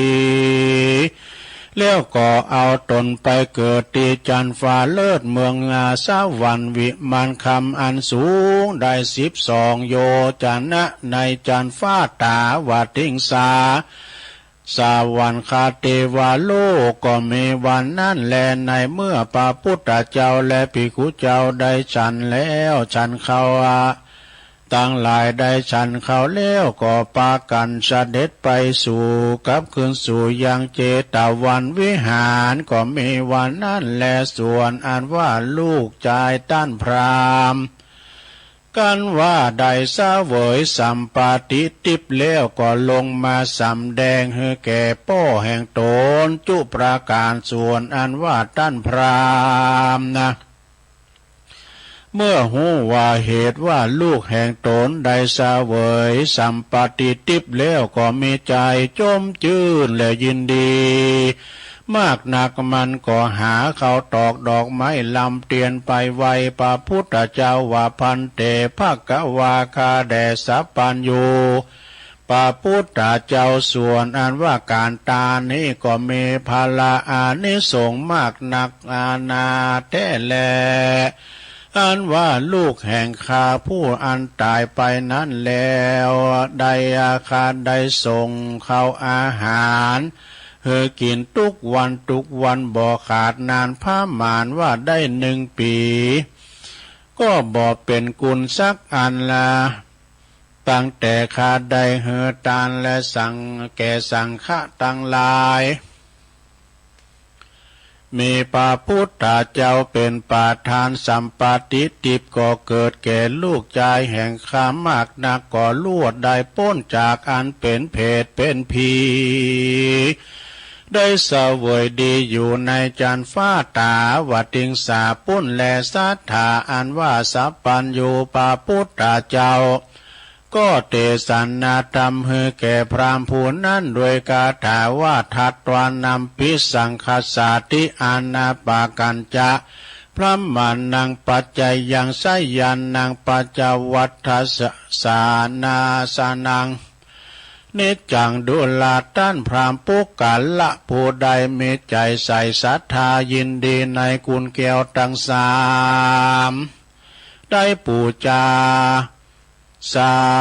ได้อากาศตามปูจาสาการมีตนว่าหือตานรักษาศีลก็อาจจักหือเป็นประโยชน์นะแก่ผู้อันตายไปแล้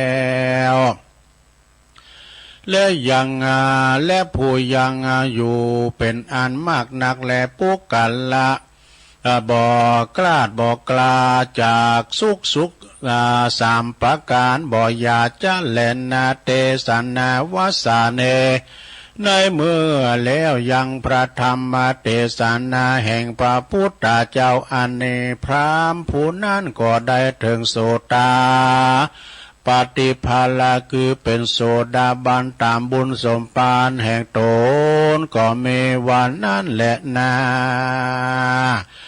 ประมาณนาวาทุตังนิติตังขียาอันเตสันนายังทำอานิสงส์อันอุทิศส่วนบุญไปหาผู้อันอนิจจกรรมตายจากไปก็บางโกมสมเรสาเด็จแล้วเท่านี้ก่อนแลสาธุสาธุสาธุจบลงไปศรัทธาอานิสงส์ทำบุญไปเหอะปู่ที่ลงหลับดับขันหลวงพ่อมานิตเปิ้นก็ว่าใครฟังธรรมอานิสงส์ในการทำบุญเตะธรรมในงานศพอีกอะเตะธรรมหน้าศพอีกอะวันนั้นไปทำบุญไปช่วยงานที่วัดเราดูอะคืนสุดท้ายต่างศพบ้านเป็นกุศลของงาน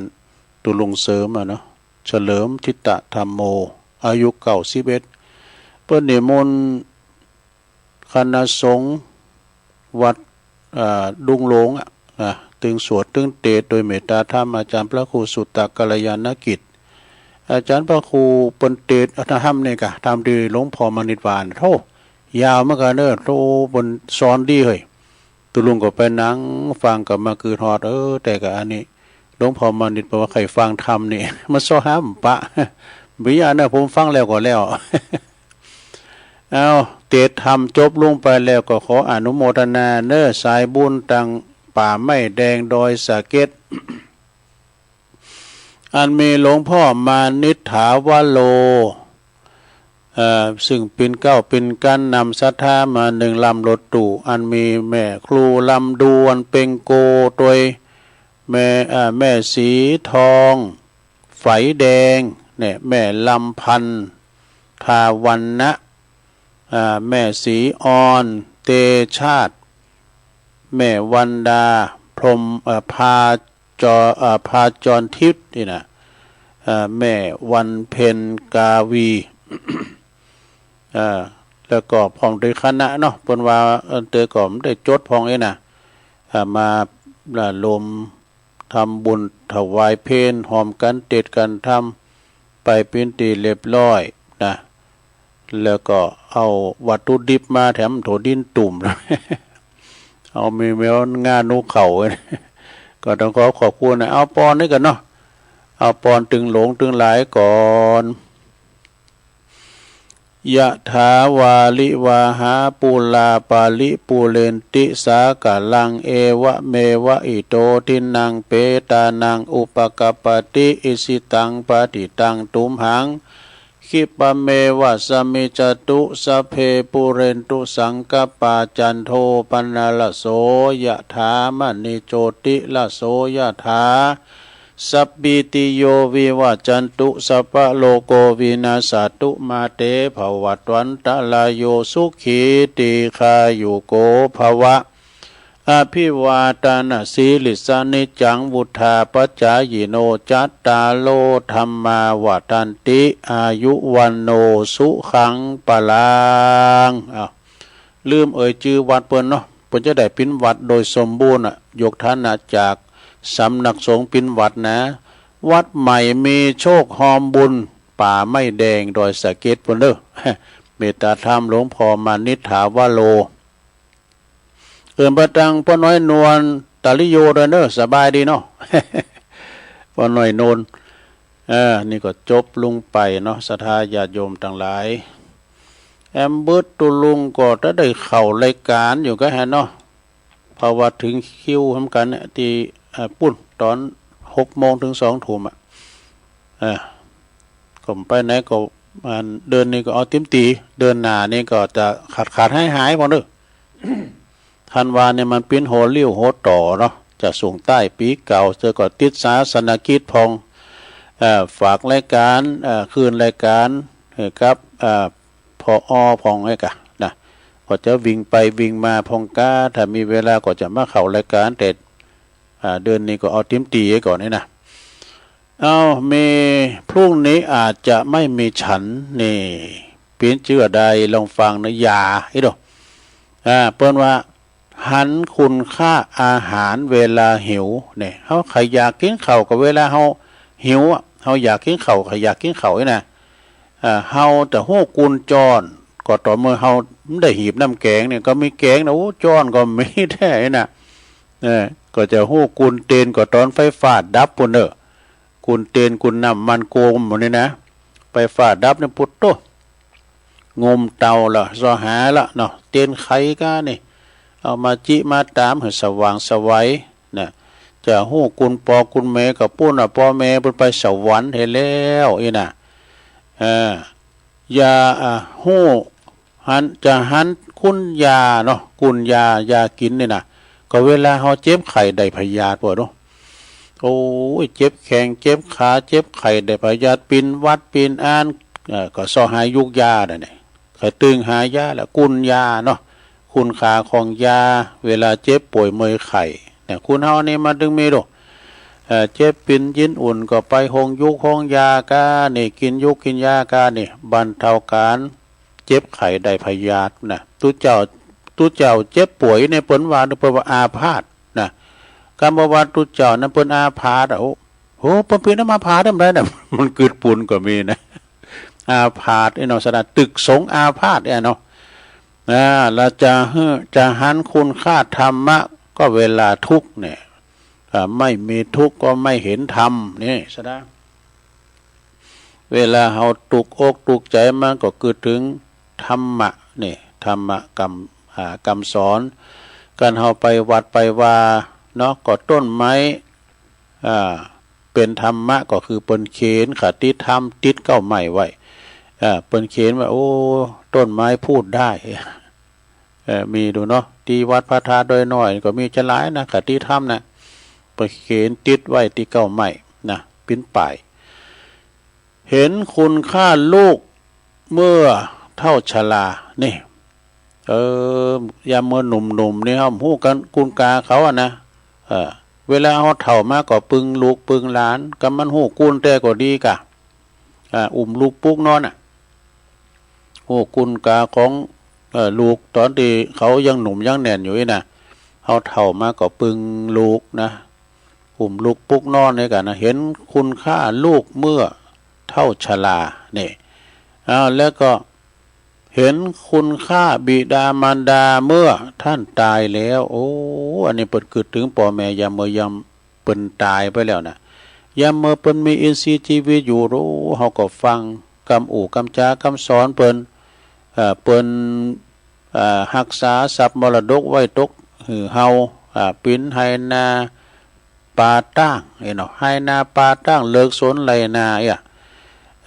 โอ้เฮาในกันมีพี่ตาอีปออีแม่ปลูกลำไยไว้นี่โตว่าเฮาก็ไปได้หันเงินหมื่นเงินแสนหน่อยนะเสียถามันถูกปะนะกะลำไยเนาะ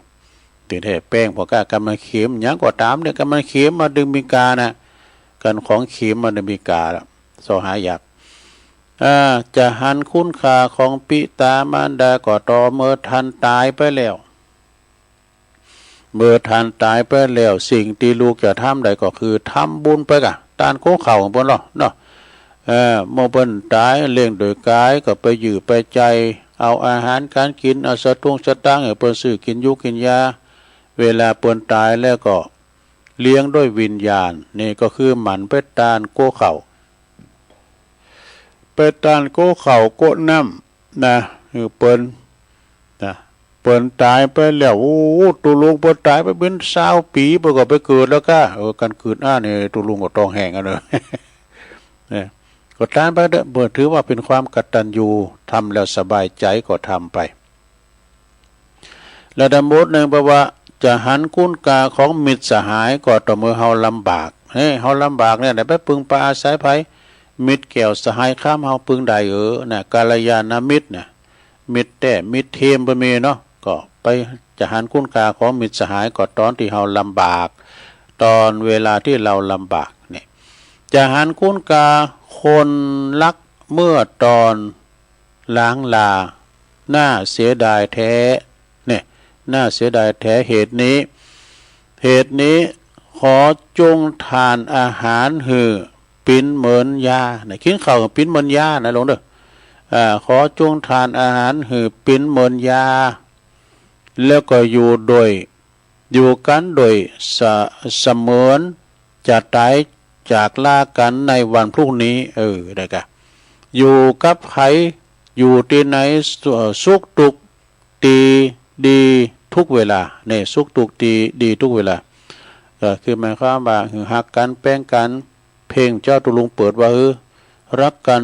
วันนี้ดีกว่าเผื่อว่าพรุ่งนี้มีอันเป็นไปเนี่ยหักกันแป้งกันไว้ในโลกนึกหักลูกหักหลานหักกันไว้ก่อนอย่างเป็นว่าจะหันคุณคาจะดูใจเม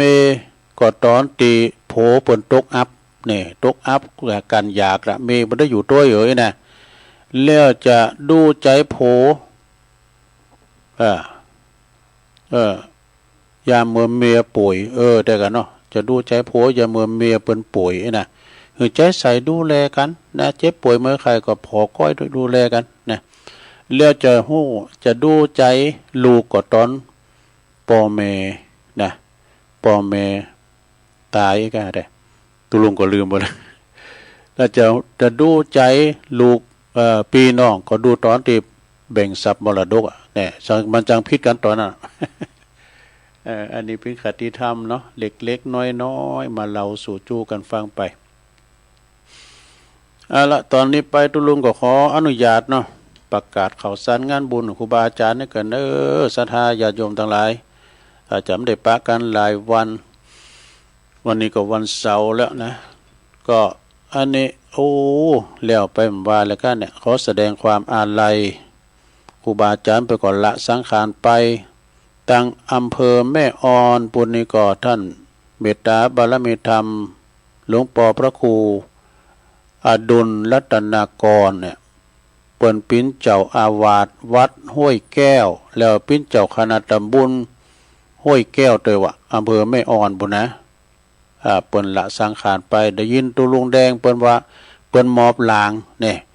เปิ้นมอบลางโรงพยาบาลปิ้นอาจารย์ใหญ่นะก็อ่านก็ประทับอย่างเนาะมันเปิงได้กันเนาะมันได้จัดการจัดงานนะคุณบ้านก็เหมือนกันนะเปิ้นก็มอบลางกันจัดหลายนะไปปิ้นอาจารย์ใหญ่กันไปแต่ว่าเวลาเปิ้นเผานะเปิ้นพระราชทานกันเด้อเปิ้นพระราชทานกันนะก็ขอแสดงความอาลัยมาณโอกาสที่นี้ด้วยเด้ออันนี้เปิ้นเป็นเจ้าคณะตำบลกันนะเปิ้นอายุ62ก็ได้นะ62ก็ได้นะแล้วก็แถมตุนหนึ่งนะสดาเมตตาธรรมอาจารย์ท่านขอแสดงความอาลัยพระครูประโชติวรวัฒน์อาจารย์วันชัยนะอันนี้เปิ้นก็เป็นอดีตเจ้าอาวาสวัดม่อนมหินศิลารามวัดม่อนมหินศิลารามนี่ก็ตำบลนครเจดีอำเภอป่าสร้างไปเด้อเปิ้นได้ถึงแก่มรณภาพลุงก็วันเดียวกันน่ะถึงท่านพระครูอดุลรัตนากร19พฤศจิกายนเหมือนกันบ่ดูสดาญาโยมโดยอาการที่ว่าสิ้นเลิศในสมองแตกเปิ้นนะรวมศิริอายุของเปิ้นเนี่ย68นะ68พรรษา38เด้ออันนี้ก็แสดงความอาลัยแสดงความนับถือเปิ้นโดยเปิ้นเป็นคนไทยนะเนี่ยเปิ้นแปลงวัดแปลงว่ามี2จันลุมก็มีจันบุญก็มีบุญดอยมอนหินนะพักหวานจัดหลายเนอะซะนะพักหวานอยู่กันจะแบบสปายะเนี่ยแต่ก่อนตุลุงเขาเป็นละอ่อนเนี่ยปลูกพริกกันลุมบ่กะปลูกพริกกันลุมตีนด้อยนะไม่เอานะปลูกพริกก่อนเนี่ยปลูกพริกโลงเนี่ยพริกเมืองเนี่ยพริกขายดูพอหน่อยเขาก็ลุงมาอาบน้ำเนาะมันมีน้ำเนาะการว่าพอหน่อยเขาบอกว่าขอพริกกันเด้อนะปวดโทมันโลนต่อยว่าจะไร มันไก่เนาะตีนด้อยเนาะปลูกพริกนี่ฉะนั้นก็ตึงมือตึงวันนี่ก็ไปเด้อแต่ว่านี่เพื่อก็ส่งน้ำศพไปพินตีเรียบร้อยนะที่วัดมอนมหินนี่ก็เมื่อค่ำยามคืนก็พากันไปเด้อไปฟังเทศน์ฟังธรรมเพื่อก็จะมีทำบุญบำเพ็ญกุศลศพแล้วก็จะปิดไว้ก่อนนี่นะเนาะอันนี้ก่อนในเมตตาธรรมอาจารย์ท่านพระครูสุวรรณ ศีลวิสุทธิ์เนาะตุปีบินเนี่ยประพิเจ้าคณะตำบุญเนาะอันนี้ก็แล้วไปงานหนึ่งแล้วก็ทำงานหนึ่งก็งานศพตุเจ้าเหมือนกันเนอะก็คือว่าอันนี้เปิ้นก็จะออกเมนพระราชทานประชุมเพลิงศพของหลวงพ่อครูบาบุญส่งเนอะโสภณจิตโตอดีตเปิ้นเป็นเจ้าอาวาสวัดเสาหินตำบลศรีบัวบานอำเภอเมืองจังหวัดลำพูนน่ะอันนี้เปิ้นมีเจริญอายุได้อยู่75ปีพรรษาเปิ้น28กันเนอะเปิ้นก็จะได้เปิดศพออกเมนอาราธนาสรีระลางของครูบาบุญส่งขึ้นสู่พระศาสตร์นกหัสดิลิงในวันที่24นะเปิ้นจะลากพระศาสตร์เด้อพฤศจิกายนนี่กะก็นั่นก็ไผอยู่ไกลอยู่หิมก็ไปโลมทำบุญต่างศพบำเพ็ญกุศลเมื่อคืนก็ไปฟังเทศน์ฟังสวดอภิธรรมไปปูชาผ้าปังสุกุลไปปูชาโลไม่เงินโลไม่คำแล้วก็ไผจะไปเป็นเจ้าภาพสังฆทานชุดละ 2,000 บาททุงยามก็ชุดละ500ไปเปิดโรงทานก้ามจางกันก็เจิญก็ได้และพระจะเป็นเจ้าภาพภัตตาหารเพลก็ชุดละ 1,500 บาทเนอะอันนี้ก็ทางอาจารย์ท่านพระมหาเอกพลชุตินทโลเจ้าอาวาสด็อกเตอร์เปิ้นเป็นด็อกเตอร์แล้วนะเปิ้นฝากประกาศมาเนอะเจ้าอาวาสวัดเสาหินนะเพื่อจะเผาจริงก่อน1 ทุ่มเป็นต้นไปพระโพธิ์บอกไฟเนอะอลังการเนอะ23 ถึง 30 พฤศจิกาวันที่30น่ะก็เป็นวันประชุมเพลิงศพเนอะหลวงปู่ครูบาบุญส่งโสภณจิตโตอดีตเจ้าอาวาสวัดเสาหินเนาะแล้วก็อันนี้ทำกรรมหนึ่งก็เปิ้นก็จะได้เปิดศพออกเมนประชุมเพลิงศพในเมตตาธรรมหลวงปู่ก็ว่าได้นะพระอธิการเฉลิมทิตธรรมโมอดีตเปิ้นเป็นเจ้าอาวาสวัดเราดูตำบลหนองโยงอำเภอเวียงหนองล่องในเปิ้นก็ถึงแก่มรณภาพลงในวันที่17 พฤศจิกานะ68เวลา8:19 นาทีตอนเจ้านะเปิ้นอายุเปิ้นเก่า11อันนี้หลวงปู่เนอะนี่นะพรรษาเปิ้นแต่ก็26นะแล้วก็เปิ้นจะเปิดศพในวันที่27 28 29 30เหมือนกันเนอะ30ก็ประชุมเพลิงศพเหมือนกันพฤศจิกาเนี่ยนะในเมตตาธรรมศรัทธาญาติโยมหมู่และแวะใกล้เคียงก็ไปเนอะไปโลมพระจะไปเปิดห้องตันพระจะไปหับสังพระจะไปปูชาโลไม่เงินโลไม่คำปูชาผ่าปังสุกุลเนอะอันนี้ปล่อยล่อเนอะเปิ้นเอากลางโขงแก้วเปิ้นนะวัดเปิ้นกว้างที่วัดเราดูซึ่งก็เมตตาบารมีธรรมหลวงพ่อท่านพระครูสุนทรปัญญารัตน์เจ้าคณะตำบลหนองยวงก็ประธานในการจัดงานครั้งนี้ด้วยแล้วก็ท่านพระอาจารย์กำธรเนาะตุปีเกมเขาตังปะหลงเขาเนี่ยก็ไปลมกินลมตาลกันเนาะงานศพเขาดำก่อนแล้วไปต่อไปก็เป็นงานมงคลเนาะขอฝากประชาสัมพันธ์โดยวัดทรายมูลเนอะทางวัดทรายมูลตำบลแมกาอำเภอสันป่าตองจังหวัดเชียงใหม่เพิ่นจะมีโครงการบรรพชาอุปสมบทขึ้นปี2568นี่นะกำหนดก็คือวันจันทร์จะบวชวันจันทร์ที่1 ธันวาเด้อศรัทธารับสมัครไปใครที่มีความต้องการที่จะบวชเนาะเข้าสู่ร่มภาคกาสาวพัฒน์ก็มีสุขภาพสมบูรณ์แข็งแรงนะรับสมัครตั้งแต่บัดเดี๋ยวนี้จนถึงวันที่25 พฤศจิกายนมีเวลาอยู่เนาะไปสมัครได้นะบวชฟรีโดยไม่มีเงื่อนไขจะอยู่เมื่อนก็อยู่บ่เมื่อนก็3 วัน 7 วัน 9 วันหรือตลอดชีวิตก็ได้เนาะ ติดต่อสอบถามได้ที่ท่านพระครู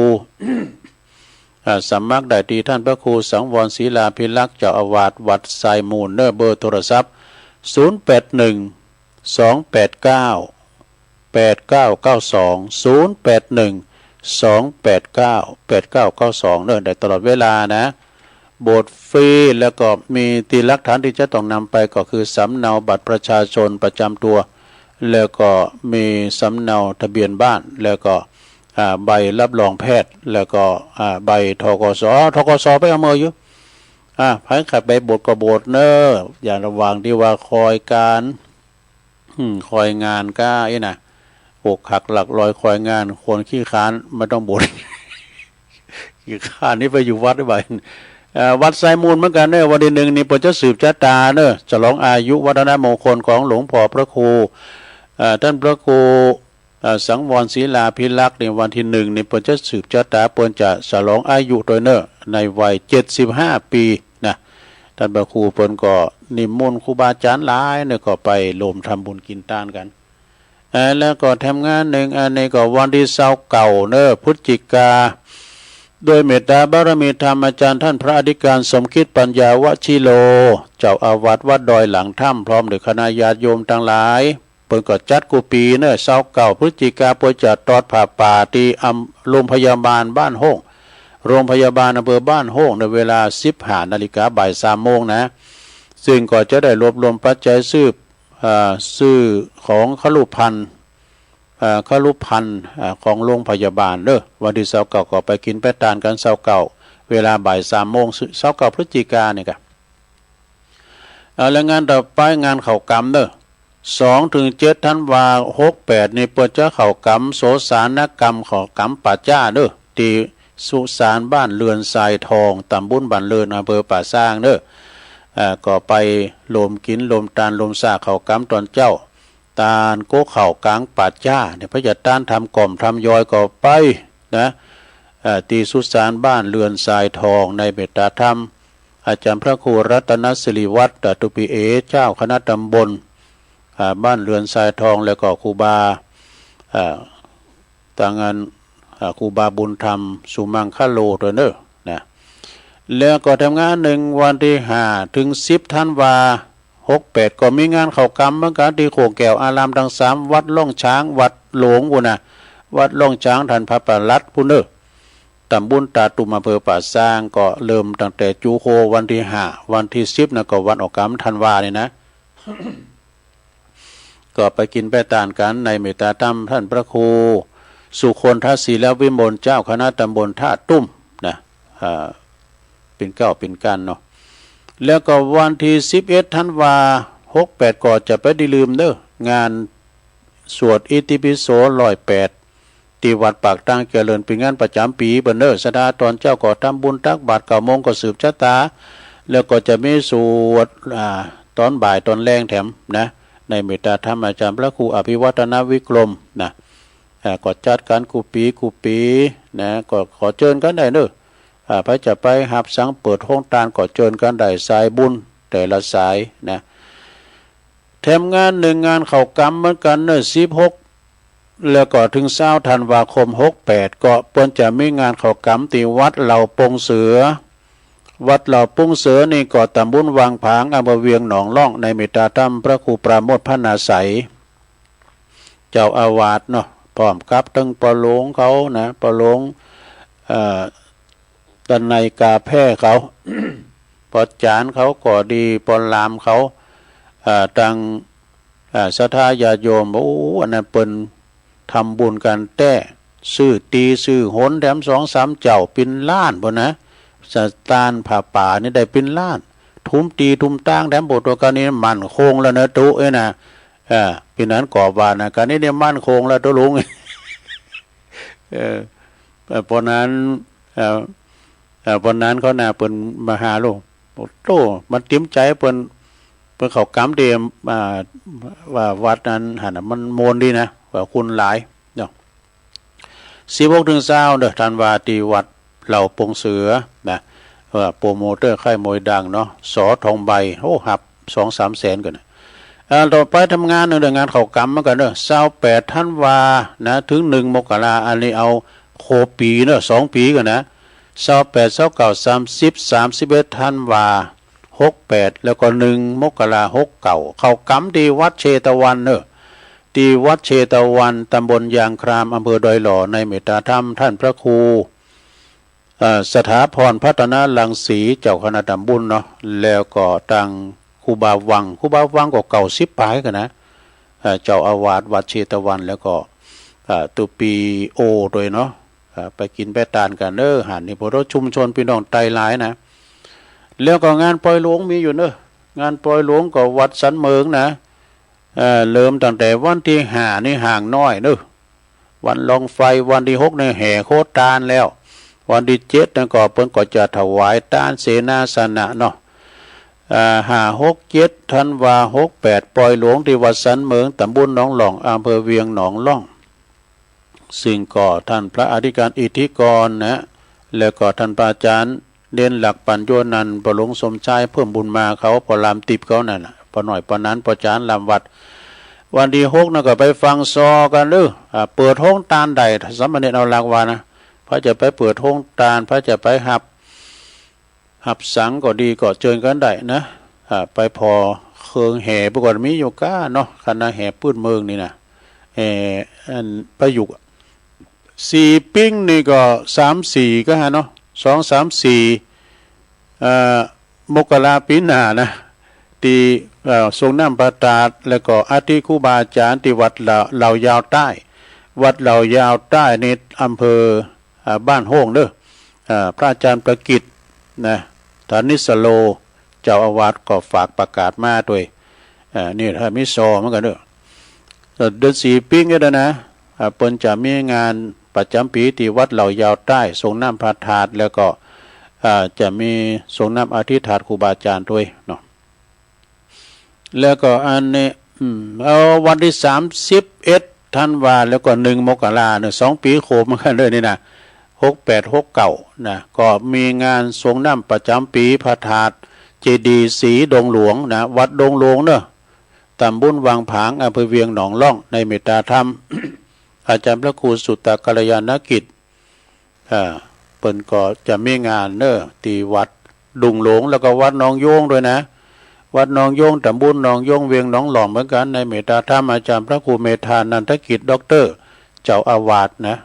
ข่าวสารงานบุญเนาะสดาญาโยมทั้งหลายก็มีก็เนาะประกาศนำเปิ้นก็วันข้างนั้นก็เตือนนึงนะประกาศใหม่มันแล้วไปก็เกรงใจเพิ่นนะหลังจากนี้ก็ ตัวลุงก็จะมาตักตังลายสักหน่อยเนาะสถานเนาะแรงบึกก็มาป้ากันอยู่เนอ6 โมงถึง2 ทุ่มแผ่พายกระจายเสียงไปหลายดอยปุ๊หลายดอยนางแก้วปุ๊นะเวียงป่าเป้านะก็รายการสารธรรมยามค่ำก็ติดน้ำติดธรรมไปฟ้องนะสถานญาโยมแล้วก็มันจะถึง2 ชั่วโมงดอกชั่วโมงปลายนะเดี๋ยวกันได้มันนานเหอะแล้วก็มีขุนแผนสกาย1นะท่านประธานแล้วก็มีดอยน้อยพัฒนาหนองหานสันทรายแม่หลวงสายฝนใจกุลนะอันนี้เพิ่นอยู่หนองผักขาวไหลปิงแล้วก็โยมยุพินหอมมาลาพี่น้อยนี่เปิ้นอยู่ฟังจากบ้านแม่โยกเนอะแล้วก็ยายซิวก็ฟังอยู่ก็ แล้วก็กลุ่มเทพาลัก20แล้วก็อุ้ยสาวคุ้มตะวัน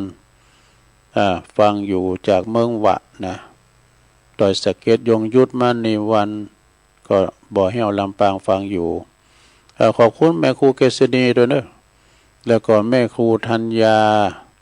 ทองอิ่มจากกศนด้วยแล้วก็มีบุญส่งจากลำปางไหวสานะครับเนอะบรรจงกันทวงศ์บรรจงกันทวงศ์นี่ก็นำดิบเนอนะบารมีวังใจชิดก็ฟังอยู่แล้วก็มีตาสิงห์นะท่านพระอาจารย์ อานนท์เด้อเปิ้นอยู่ปุ่นตังสุโขทัยตังกรุงเทพยังไงเนาะก่อนนะนี่ก็นักลาเข้ากรรมเหมือนกันแต่งก้อนเก่งว่าโยมกนกพิชชัยนาจากห้วยงูในฟังอยู่เนาะแม่สุรินทิบุญเลิศ อาจารย์เตยก็ตักมามันดิ่งก็มีเนาะชนะดิ่งมากำรุนก็มีนะอันนี้ก็ปิ้นกันตักต่างลายเนาะต่อไปเหลือเวลาแฮมอยู่ก็จะเปิดสายศรัทธาก็โทรกันเข้ามา0899556506เจริญปอน มาสการครับ อ๋อหลวงพ่อกฤษเนาะ โอ้อากาศเย็นนะอาจารย์เนาะ อากาศมันหนาวแล้วนะมันหนาวแล้ว ช่วยเวลาอาจารย์สัก2 นาทีหนึ่ง เอ นะ อ นั่ง ได้ครับ ความวินะ อืม เหล็กเป็นกลัวฝรั่งเนอะตาตางมันกลัวคนไทยนะดันไลมันกลัวพระเนาะมานะมันกลัวมอนเนาะค้อนมันกลัวผู้หญิงเนาะ อืม ไปสาครับ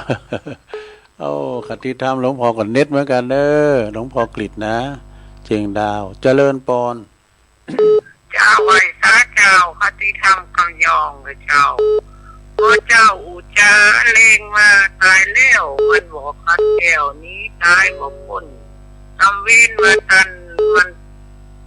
ตามซ้ำซนจักขบรันดูดังใดผู้กาพอเมปนก่อตายไปได้แต่เสียใจว่าได้เต็มคุมเจ้าไว้ซาเจ้า อ้าวสายต่อไปเจริญปอน ว่าข้าเจ้าตุลุงไม่รู้เองฝากหมดแดนดินเทวนาชัดเจนเจ้า เสมิงเนาะเดี๋ยว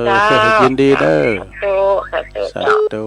สามเมืองเจริญปอน กราบไหว้สา โอ้ ธุ มาเลย ฟังข่าวตุลุงตะกี้ว่าหลวงพ่อวัดห้วยแก้วเนาะ อาซ้ำมาหน่อยแล้ว เจ้าคณะตำบลก็เมื่อวันที่9ที่ผ่านมาวันอาทิตย์ที่ท่านยังไปเป็นประธานสงฆ์ที่สำนักสงฆ์วันบ้านปอกปากนอกที่ตุลุงเล็กอ่ะ โอ้ ผมยังยกมือไหว้สาตันอยู่ก็หันเดินอยู่ดีๆนี่ อันนี้จังนะ นี่จังแล้วเส้นเลือดแตกแค่นอจะไป โอ้ ไปลาสาตัวเก่าเนอะ สิ้น ลุ เลือด งแด แต ง ก วนอย่าไปลาสาตัวเก่าไม่ได้นะเนาะเอาดูท่านก็แข็งแรงอยู่นะนั่น โอ้ ก็แสดงไว้ความไว้อะไรและเสียใจกับศรัทธาญาติโยมที่ตะบูนห้วยแก้วอำเภอแม่อ่อนด้วยเนอร์ เพื่อได้พิส้มได้หมดหรอก ผมเนอร์ตะกี้ก็ได้รายละเอียดจากตุลุงแดงที่รายงานเฮ้นะโอ้อิ่มอกอิ่มใจตลอดคืนที่ได้ไปทำบุญพระธาตุโดยน้อย คุ้มเลี้ยวได้ โอ้ยทุกคนแถวกำเนี่ยจะเหมารถไปฟิตทองที่พระธาตุเนอะไปพูดจา อ๋อได้กัน เอาอยู่เนาะเอาใหญ่เอาหน่อย เอาบุญร่วมกันนะตุลุงเนาะ ครับ เอาแค่นี้ก่อนเนอะ ใบ แต่ค สาน อื่นบนนอสาธุไอ้สาครับผม ผมว่าบนเอารถตู่มากันเนี่ยกันเด้อเจริญปอน ไหว้สาเจ้าฟองคำที่แก้วห้วยบ่อทองฟันกับเจ้า โอ้อันนี้ว่าปุ่นน้าหอยบ่อทองตุปีสมเพชรป่ะเนาะ เจ้าดอกเพชรเจ้าเจริญปอนเด้อ เจ้ารักษาสุขภาพนะตุลุงเจ้า น่ากะรักษา ไห อ ว้ ยู่ สาเจ้า โอ้สินเลือดนี่จะธรรมดานะเจริญปอน ไหว้สาเจ้าตุลุงได้ยินฟังอยู่เลย ทิม เจ้า ตาเดดเนาะ เจ้าชัดเจนดีเนอร์ ชัดเจนดีเนาะ เจ้าไหว้สาเจ้า ยินดีเนอ เจ้า ถ้าน้ำสายอ่ะจบมาอยู่เอาเจริญปอน เจ้ากับไหว้สาเจ้าตุลุงวันนี้กับมีบุญทำวันงานเนอตื่นขึ้นมาได้ยินไก่ขันได้หอนตะวันได้มีลมหายใจอยู่ได้ไหว้พระฟังธรรมกับตุลุงก็มาแต่เจ้ามาแล้วเนอะแม่สุขเป็นศิลปรสิทธิ์เตี้ยนะเจ้า สาธุ ฟังกันนักเด้อ สา ตุกีสีอานตุกีสังวรตุกีบาทเป็นฟังกันนะเจ้า ขอบคุณเจ้าอันนิยมรัตนากรกะ นมัสการครับอาจารย์ มาแล้ว ครับผมจังหวัดน่านครับสีค ครับ ฟังสีคำเนาะ ครับผมสีคำฟังอยู่ตลอดครับ ขอบคุณนักเด้อ พรุ่งนี้จะไม่มือฉันเนี่ยผมหมายความว่าไงครับ ฮะไม่พรุ่งนี้ก็อาจจะไม่มีฉันก็คือมันจะไม่ใช่ไม่มีกินข้าวไม่ใช่นะ อาจจะล้มหายใจจากกันไปกัน ฮัลโหลนะโยมรัตนากรธนากรเอาแล้วเนาะสถาเอาบึดกระโทรมาใหม่เนาะแรงบึดตัวลุงนำรายการจากลาไปก่อนเด้อวันนี้วันเสาร์ก็ฟังจากเสียงธรรมจากวัดจันทร์นะอาจารย์นิพนธ์ได้ต่อจากตัวลุงเด้อจัตตาโลธรรมาวาทานติอายุวันโน